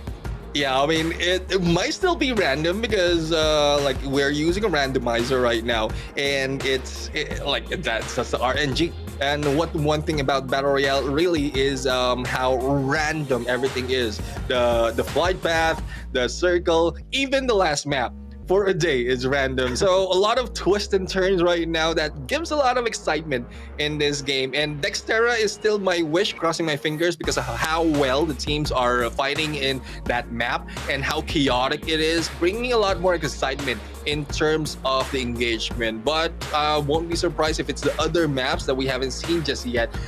Yesterday it was Alpine, if I'm not mistaken, and I will be surprised as well if it will be a Bermuda map, because giving us a 3 Bermuda in a day will be the advantage of those teams who are doing well in Bermuda. I would say I would like to say Ilustrados Juegos Quick Reaction, or AV Radicals. But I think that has been beaten already by JPTNC, who gave us good in terms of that previous matchup. Got the booyah, got a good position as well. Not only that, maintaining their survivability for all the members of the team. So I'm being broken right now as to who to cheer from. It's just that the teams just have to provide us a lot of excitement as well as good gameplay, so that our hearts will be geared towards their team. Yeah, definitely. And again, it's all from the Philippines, also from Malaysia. 3 teams actually just from the Philippines, but we do see a lot of supporters coming from the PH side of things, if you actually watch on Facebook. So shout outs to the Filipino viewers out there, but also shout outs to the Malaysian fans out there, to all of the teams coming in, playing in week number 1 of this MCPS Majors Season 5. I'm hoping to see more of the other Malaysian teams to actually pop off. Like, I know Tokdalang actually got those early engagements. They got the eliminations, but they need to be consistent until the end of the game. But before we talk about even more of that, Neptune, let's look at the overall stats here. With 52 total kills, 10 coming from Fikri. It was Fikri's sniping skills who actually was in charge of why Ilustrados Juegos, who actually got eliminated in that game. So 10 kills total. Is this the highest, Neptune? Because as far as I know, it was Cyrene who got 9 yesterday, right? Yeah, I believe this is the highest that we have. And unless the McCrory got more than 10 from yesterday, I mean, I need to look back in there. Yeah, let's try to remember. We're getting old, man. Yeah, I mean, I'm getting white hair already. But anyways, starting it off, well, it's a good thing that we are getting SM9 and Fikri getting the highest kills. 62 in headshot though. Damage is pretty much the same as the average that we've seen from each match. Revival not so much as well. The rescue this time is a little bit high, but the knockdown is higher compared to yesterday, and average on the glue wall destroyed. So we're seeing a pattern right here on how the overall stats will be. But let's check out the MVP of the match. It is Fikri, no questions asked. We are looking at 10 eliminations, 5,851 in damage, and 34% on target percentage. So I think the second place has been beaten already, because if I remember from yesterday, 45 or 46% was the highest on target that we have. Highest on target, most likely for Fikri, one of the veterans of the MCPS Majors for SEM9 here. Fikri, we've seen Fikri from last year and even 2 years ago with the MCPS Majors, and he's been really good with the snipers. One of the better snipers here in this league, together with Ramiel. Ramiel, though, is really so good when it comes to close quarter sniping, which we can only say here, only here on Free Fire, ladies and gentlemen. Yeah. But for now, let's take a look at the team MVP, JPTNC, who got 15 kills in total, 10k damage. Wow. For JPTNC. Wow. For this team, 10 assists with total match point of 24. With that many damage, Neptune, you should get more kills, as it's kind of like pretty low for me to actually just get 24 match point. So let's try to check it out for later on, because if they got the booyah, they got 12, right? So ooh, it's gonna be 7-9. Okay. Yes, yeah, so I'm kind of confused. I'm kind of confused. It makes sense now, because if I remember it right, JPTNC got the booyah, so they got 12, and then they got 15, so it's not 24. So now it's correct. It is SEM9 who will get 15 kills with 10k plus damage, total of 24, since they only got the second placer here. But man, this is so many kills for SEM9, and 10 of that 15 only came from one player, which is Fikri. I mean, there's no surprise. We've seen Victory right there from a different team, but still from different season though, and still deadly on the snipes, and that's why we are comparing him to some of the best snipers that we have seen so far, like Raymil. But there's not so much of a close quarter snipe. It's more of a tactical information gameplay as well as long distance hit. Does the 10 points really deserved by this guy of Fikri? But let's see the match standings from that Bermuda map. And Sem9 is on the top, beating the ones who took the Booyah, which is JPTNC, just because of the total kills. And with JPTNC, 8 kills, not so bad. It's 4 points difference between them. AV Radicals will still be on the third, but unfortunate for them, they have a good number of kills, but not so much in rank points. And well, it is what it is. At some point, you can get one, but not all. Geek Slate also in there, slowly moving up after a long time of being stuck in the bottom half of our leaderboard. TFC as well. Map Esports will be in there, no kills, but only placement point. Pando EWG with 8 points, tied with Map Esports. Ilustrados Juegos, not quite sure what happened right there, not so much an elimination. And Tok Dalang right there, balancing off 2 and 3 on points and kills. Now, quick reaction, only 2 for that match. Freedom MY getting 1, and Project X Gaming, the first team who got eliminated first with 0 on 12. And after this, I think there will be a lot of changes in terms of our overall standings, Cuckoo. Yeah, definitely it will be changing, as you can now see. Still with AV Radicals at number 1 with 137 points. Farang still at number 2 with 116. Still with Expand at number 3. So top 2 and top 3 never really changed since they didn't play anymore for match number 5. But you see now that Ilustrados Juegos just inching closer now to the score of Expand, 103 points. JPTNC now closing in with 102. 81 for Todak Axis with 75. Sem9 with 72. Tactical Intex with 63. Project X Gaming with 52. 45 for Freedom MY. Geek Slate with 44. Quick Reactions with 41. Same with Nova and Map Esports. Pando EWG with 37. Tok Dalang with 32, and TFC Esports with 29. Look at that big difference coming from top 5 and top 10.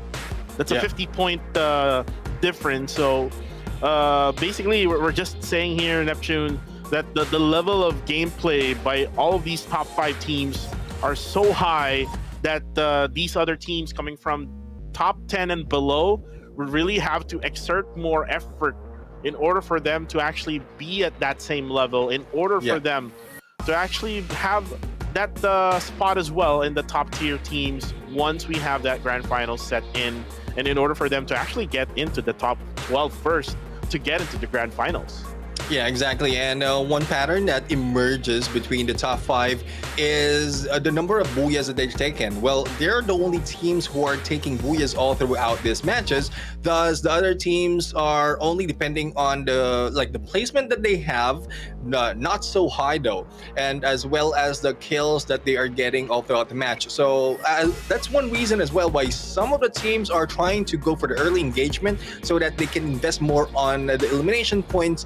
Thus, if they survive a little bit longer later on or probably get the booyah, then they will be getting all those points. But it is getting, the gap between them is getting a little bit higher, and we're just on the second day of week number 1. What more if we go towards the upcoming matches and days in this match? But we are going to what we've been waiting for. What will be the next map on this match number 6? As we pull up the map selector right now, I'm still crossing my fingers on to Nextera, but it will be Bermuda. So 3 Bermuda map for today. And well, I think this might be a chance for JPTNC to take advantage of this because they have a good plan in play for this map. You are correct with that one. JPT got really good scores coming from that Bermuda map. And same goes with Sem9, Neptune. Yep. Sem9 with Fikri getting that 10 bombs in that match number 5 can get another 10 for this final map of the day. And this is why we love this map selector in the final match of the game. It's random. You cannot really prepare for it, Neptune. So there's a little bit of that time, like a little bit of time for you to prepare if you have those analysts and coach, so that you can actually try to plan out on which team will you be targeting in this game. And we've seen some few early engagements in this map of Bermuda, and let's see if it's gonna happen the same as we go along with this final map of the day. Yeah, final map of the day, Bermuda once again. As mentioned earlier, 3 Bermuda maps will be played for today, and well, for those who are so familiar in this map, then they can take advantage of it. So we're just waiting for the battle to start. But as we look back in what happened earlier, NC or JPT-NC really have a good chance as well as SEM9, and it broke our assumption wherein Ilustrados Juegos, Quick Reaction, even AV Radicals will get a good placement in here. But I would say AV Radicals showed that with a lot of elimination, they will be able to get a high standing in a match. And with 1 minute to wait for the Bermuda flight to go, we are excited to see how will the end of will the beginning of the end happen for this day. I love that. Beginning of the end. And right now, with 36 seconds left, we're going to fly in again to Bermuda for the 3rd time of the day. This is the first time that we're doing this, because yesterday it was Alpine was selected by the random map selector. But again, going back to whichever map we had before this, which is the same, we had early engagements coming from teams, and let's see if they're gonna do that same thing as we go along in this map. I would love to see Ilustrados Juegos wake up, since we haven't seen them much, Neptune, for the past 3 games that they played. So again, being on top would really set you down. It's kind of like you're being you're chilling right on top, and you don't just think about the others down below, which is striving and trying hard to actually take that spot that you have. But again, Ilustrados Juegos, with this type of flight path coming from Rimnam Village to the northern side of Riverside, would have an easy drop to their usual spot at Shipyard. You can see right now that Remiel, together with AVR, will be dropping to the high-tier loot area. Quick Reactions. This is different, Neptune. Look at them right now. Quick Reactions going to Graveyard. Yeah, they're taking the Graveyard right now. I guess they understand that the drop spot of AV Radicals is that the strip. And since the strip is together with the high tier loot area, it is just Quick Reaction who just want to shy away and jumping there. But the thing is, they are up close with Ilustrados Juegos, who earlier we saw in Shipyard, but right now only one has dropped in Shipyard and the rest is scouting the area. Now, JPT-NC right now has eliminated one already, and I believe that is SM9. So I'm quite surprised that the revenge mission from the end of the earlier match is happening as early as now. And again, I love that revenge storyline here. As I can see right now, Yasid for JPT-NC just running down the outside. I think he didn't really got many loots yet, so I hope that doesn't have any other, enemy that they'll be going up against. But for now, we see here EWG as Tachi goes down there, courtesy of Monito, just spraying down, just trying to confirm that kill right away, able to get that 1 point. That's the mindset that you would have to have here, Neptune. Yep. If you're talking about this type of point system wherein you only get 12 points with a booyah and then getting 1 point with a kill, once you knock them down, kill them right away, they will be eventually get revive in the process, so you can get another kill later on, right?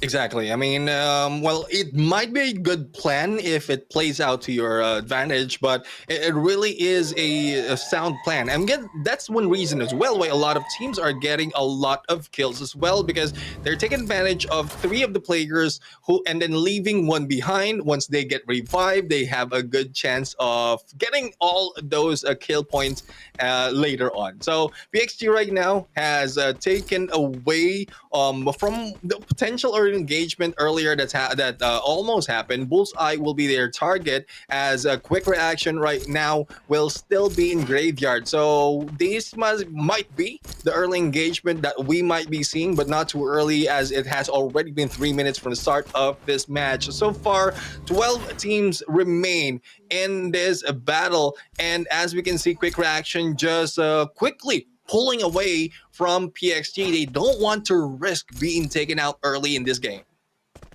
Right now, Cyrene just jumping up and down, looking for the players of PXG. And this is actually good. He's able to actually go on top of that wall and able to actually spot these players from PXG and able to actually get those damage done. The thing is, he's not able to actually get the knockdowns, which is the most important thing right now of what quick reactions can do. But for now, let's take a look at MAB Esports. They're looking at TFC Esports, who is down below them. So they have the higher ground here, but they have to protect also what is up above them, because a team might, pop up and go for that third party. Exactly, and MAB Esports is getting close to the top 12 spot right now. So if they do well in this match, they might be able to cross over to the chance to get to the grand finals. But TFC right now, currently at the bottom of our overall rankings, they need to back out, focus more on survivability instead of gameplay, because they have a chance later on to get a lot of eliminations if they can survive a little bit further. But I guess that's no question for Luffy right now, because he got one elimination, but backing up is still a sound plan for him. 1v2 situation in this area, and there goes Hai Shin, who will be taken out by Kaizo. And don't listen to me, TFC, go ahead, make some killing so that you can move up your ranks a little bit higher, and then just make sure that you survive towards the latter part of the game. And right now, MAB has to bail out from the scene. Now they're down to 2. They can try to go for some revives here still.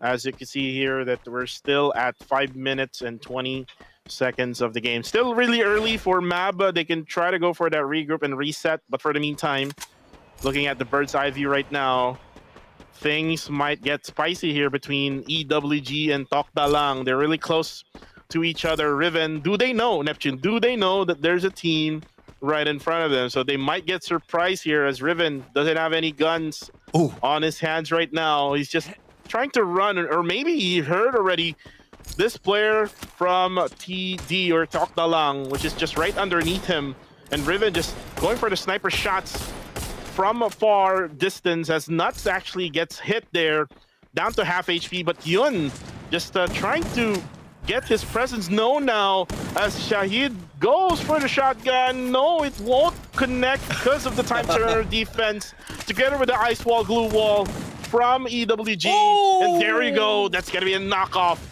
from Shahid. Nice play from him, but he needs to think also as well of another player right in front of him, which is JT. Oh my goodness. Oh, and there you go. A slap to the face a la Will Smith.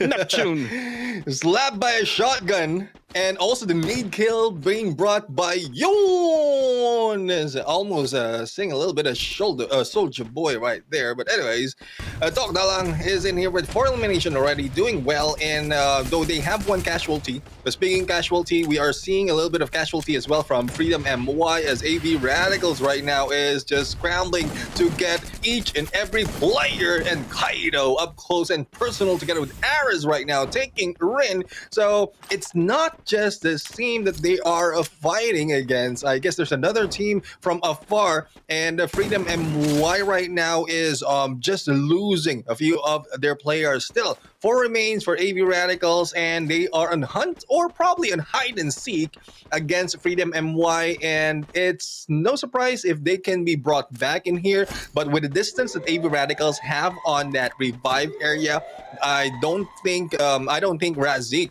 will be moving in towards that. And TFC is also getting close, so they needs to find a different area to bring back their teammates. Oh, no. Otherwise, they will be at a loss. Oh no!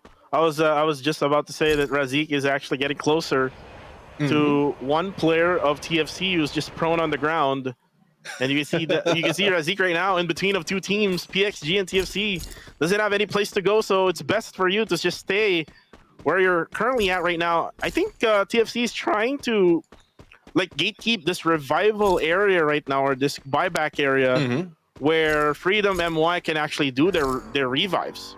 And AVR is doing the same thing.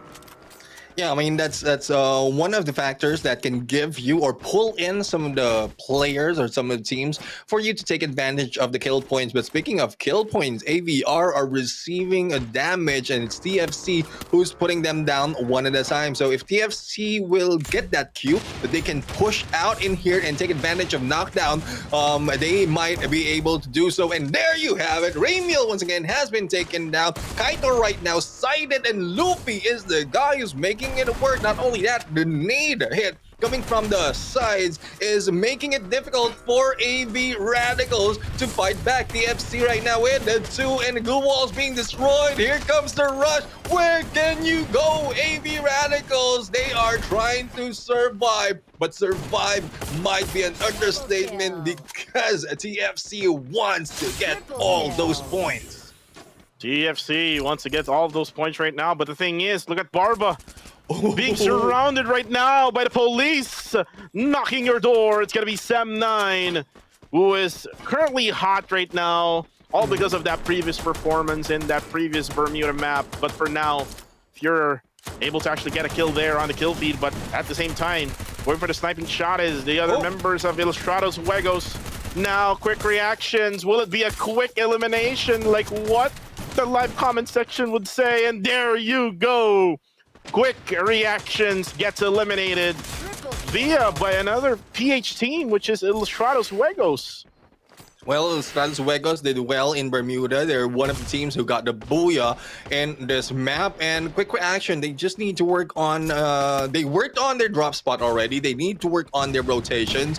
And that's just in case the close quarter engagement doesn't work out for them. And I was quite surprised because they do have chessmen. So hopefully chessmen usually get the information similar to what we've seen from Fikri, and relay that to the team. Now, if they think that they won't be able to fight back, then they can just pull out. But that's one question. The snipers might not be doing that much of information relaying, or they are relaying the information, but the rest of the gang is not responding that well. So probably not that quick in the reaction coming from everyone in this team. Right now, the circle has shifted to be Mascati Strip. Let's see who will actually get into the circle, as right now we have Jimineo just jumping down. It's like an action star here in the Philippines here. Neptune just jumping down from the building, but there we go. He's got to be knocked down by Sem9. Raja is currently down. It's a 2v2 situation right now between Sem9 and PXG. Mika very low on HP. Oh no, it's going to be Xbot, the only lone member left for Team Project X Gaming. As you can see right now, they are now eliminated all of a sudden. Sem9 able to sustain as Victory gets that final kill. SM9 is, I think they want a repeat of what happened earlier. A lot of eliminations for their name, and if in case they can take advantage of the Booyah, why not? But if in case they only get the second place, they already have good investment on them. Geek Slate, on the other hand, is just taking it too passively, 0 on the elimination, but at least they're on the top 8, and they have a good sight of Rin, who's just hiding out in here. Nade just gave out at the location, and Rin has no way to go, just flying high like a butterfly and out into the open. But who's next to them? It is JPTNC. So this might be Gig Fam being taken over by JPTNC as a TFC Kaizo is being targeted, and another fly into the hands of JPTNC. There's nowhere to go for TFC Esports. Wherever you fly, wherever you fall, there will be a team waiting for you, especially on how small this circle is. He just launched himself to a team. Like what we call it here in the Philippines, fly high, butterfly, pato G. Let's now take a look at Sem9 as Zen knocks one down there. That's going to be Ronin, who was one of the MVPs in the earlier matches that we had. But right now, let's take a look at Newbie as they try to go for that reset, try to loot up the bodies that they actually eliminated here. Sugar, though, is currently down. It's going to be just High Shin just going on the ground here, trying to survive, but no, he will get spotted there by Makrori, Conor Makrori of Ilustrados Juegos. I think they woke up already here, Neptune.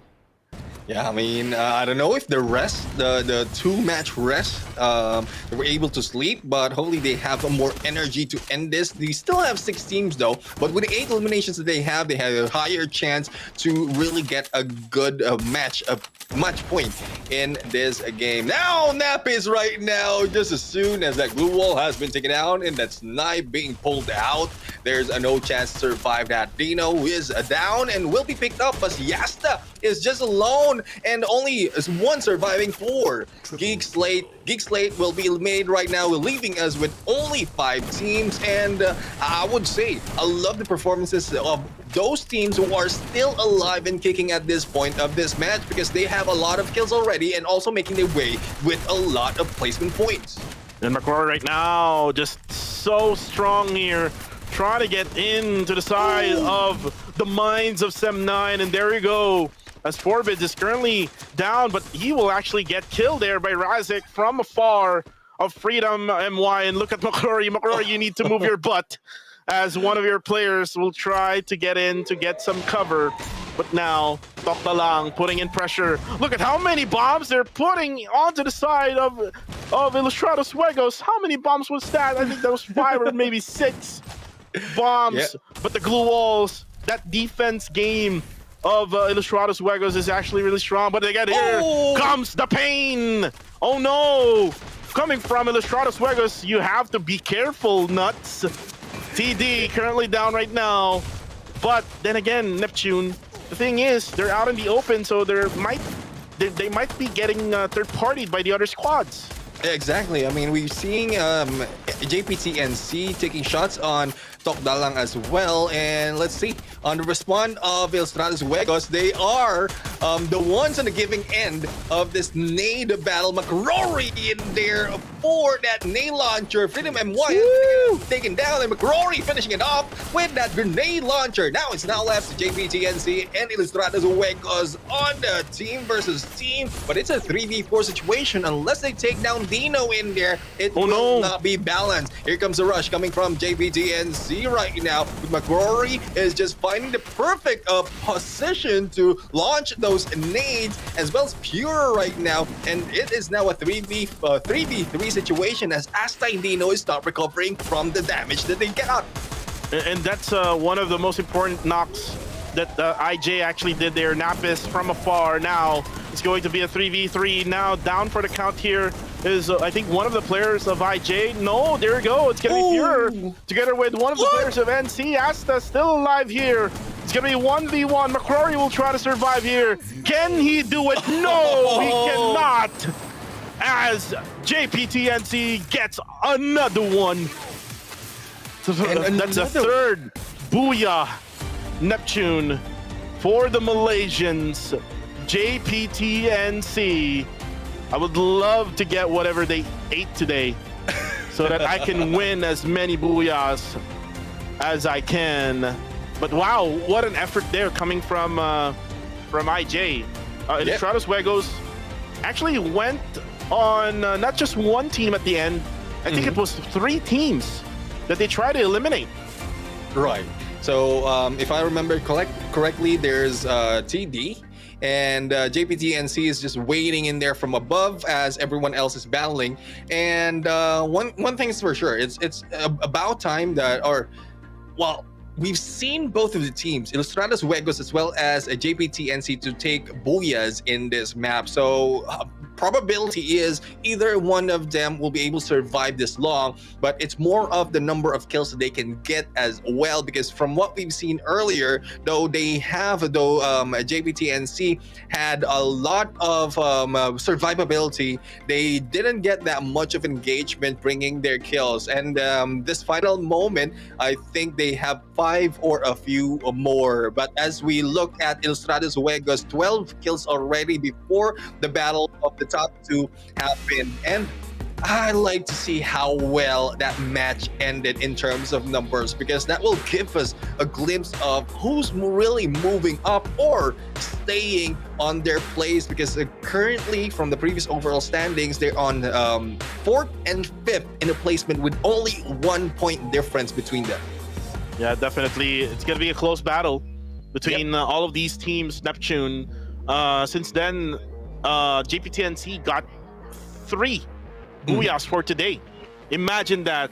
Again, it's hard to do what JPTNC actually did. So again, kudos to this Malaysian team, and also shout outs, by the way. I think this is our final shout outs to the KOLs who are watching right now of Garena Free Fire from the Philippines. It's Abby Gaming and Toyo Gaming who are Toyo watching Gaming right now together with us. Neptune, if you do have your own shoutouts, you can do that for later on. But point is, right now, Ilustrados Juegos tried their best in the last game. First 3 games of Ilustrados Juegos, they were basically sleeping. And that's probably why Expand in the first game were sleeping well. So they were trying to put a spell on Ilustrados Juegos, and it was actually effective until then. The final game came in, but then it was JPTNC who actually got the final laugh, as they got that final booyah of the day, their 3rd out of the 4 games that they played for today.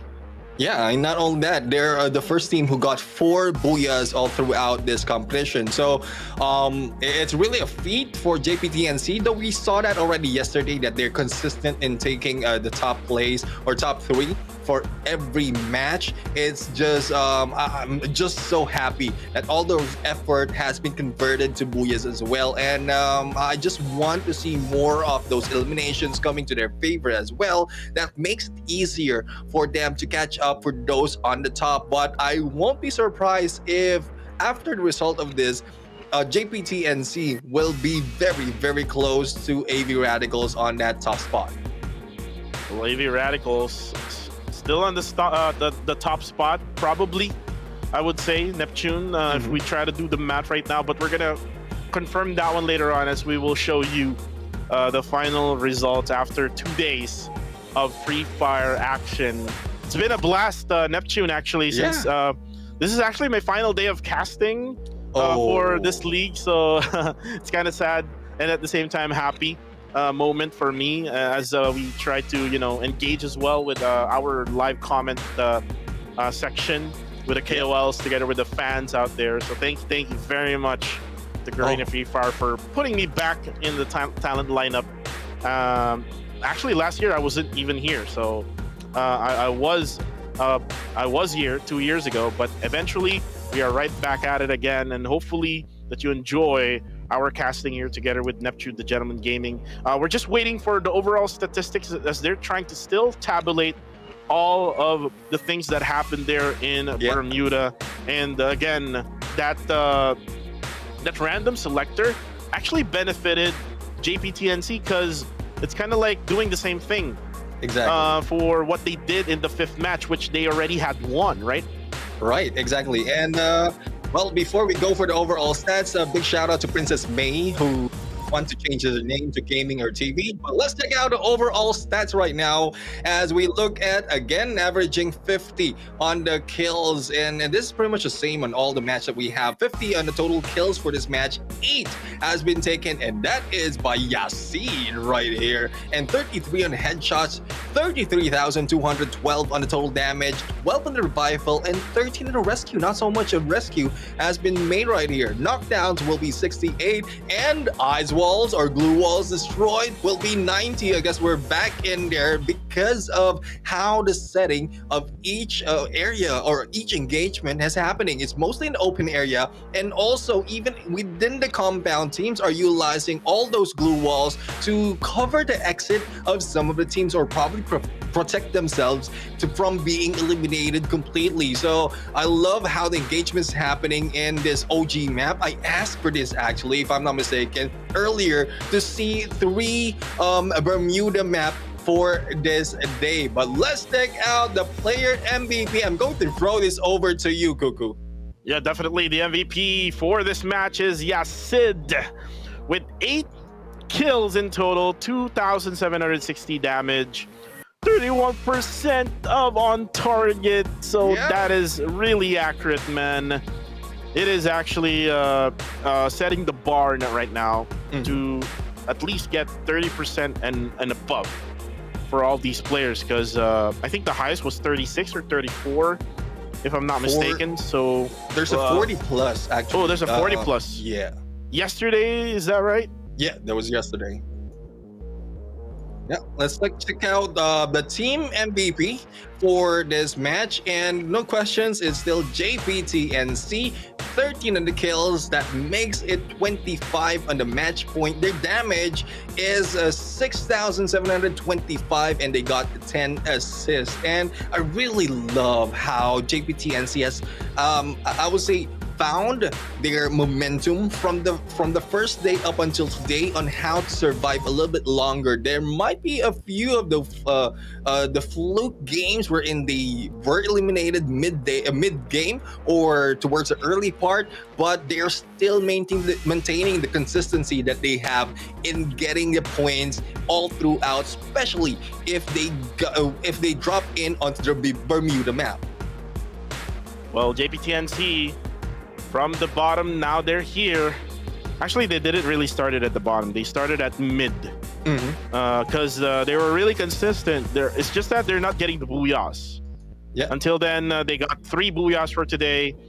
JPTNC just showing us that they can actually try to dethrone the reigning defending champions, which is AVR. As you can see now, the match standings, they are number 1 for this one. 25 points for them, 21 for Ilustrados Juegos, Tok Dalang with 14, Sem 9 with 13, 9 for TFC Esports, 8 for Freedom MY, Geeks Late with 5 together with Mab, AV Radicals, Unusual with 3 points only, 2 points for Pando EWG, Project X Gaming as well got 2, and Quick Reactions with that quick 1 point in the bag. And again, for Quick Reactions, they made some adjustments, especially in the last game.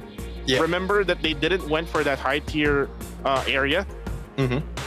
They got that different drop point, which was Graveyard, but they weren't able to actually finish the game well.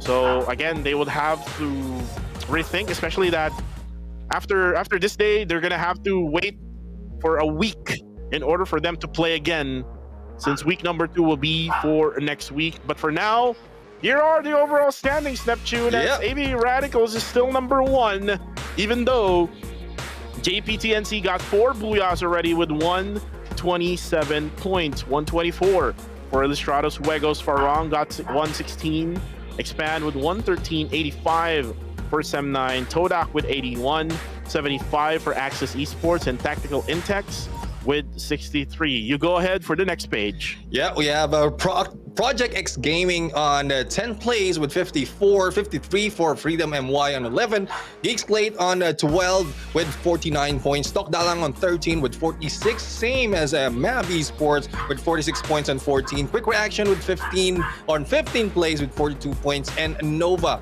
on 16th place with 41, Pando EWG on 17 with 39, and TFC Sports on 18th spot with 38 points. And this is what I love about how JPTNC is making their play. They really caught up with all of those teams in the top with their performance in survivability. Not only that, with the booyah that they got all throughout this day, not only for today but also for yesterday. So out of the trend of double booyahs for the top 5, this is a breakthrough from NC, who got 4 on the booyahs. And if I'm not mistaken, this is the 4th hit that has been done before from the previous season by Farang, getting a lot of booyahs in all throughout the competition. Yeah, all throughout the competition, you have to be consistent. And even though with so many booyahs, Yeah. again, you won't still have that number 1 spot if you don't have those kills. And Right. good thing that there was day number 1 for AV Radicals, because on day number 1 they really went all out. Same goes with the Ilustrados Juegos, who went all out. But unfortunately, for Ilustrados Juegos, they didn't really had a good game for today. Only for the last game itself is what they did well, which is they got 21. But for the rest, Expand was really consistent, just for maybe a couple of games for today. We also have Farang, who actually got that first booyah of the day, which again, they had that consistency, or that momentum rather, coming from yesterday, which they got that booyah in the last game. But for now, let's actually talk about the giveaway code.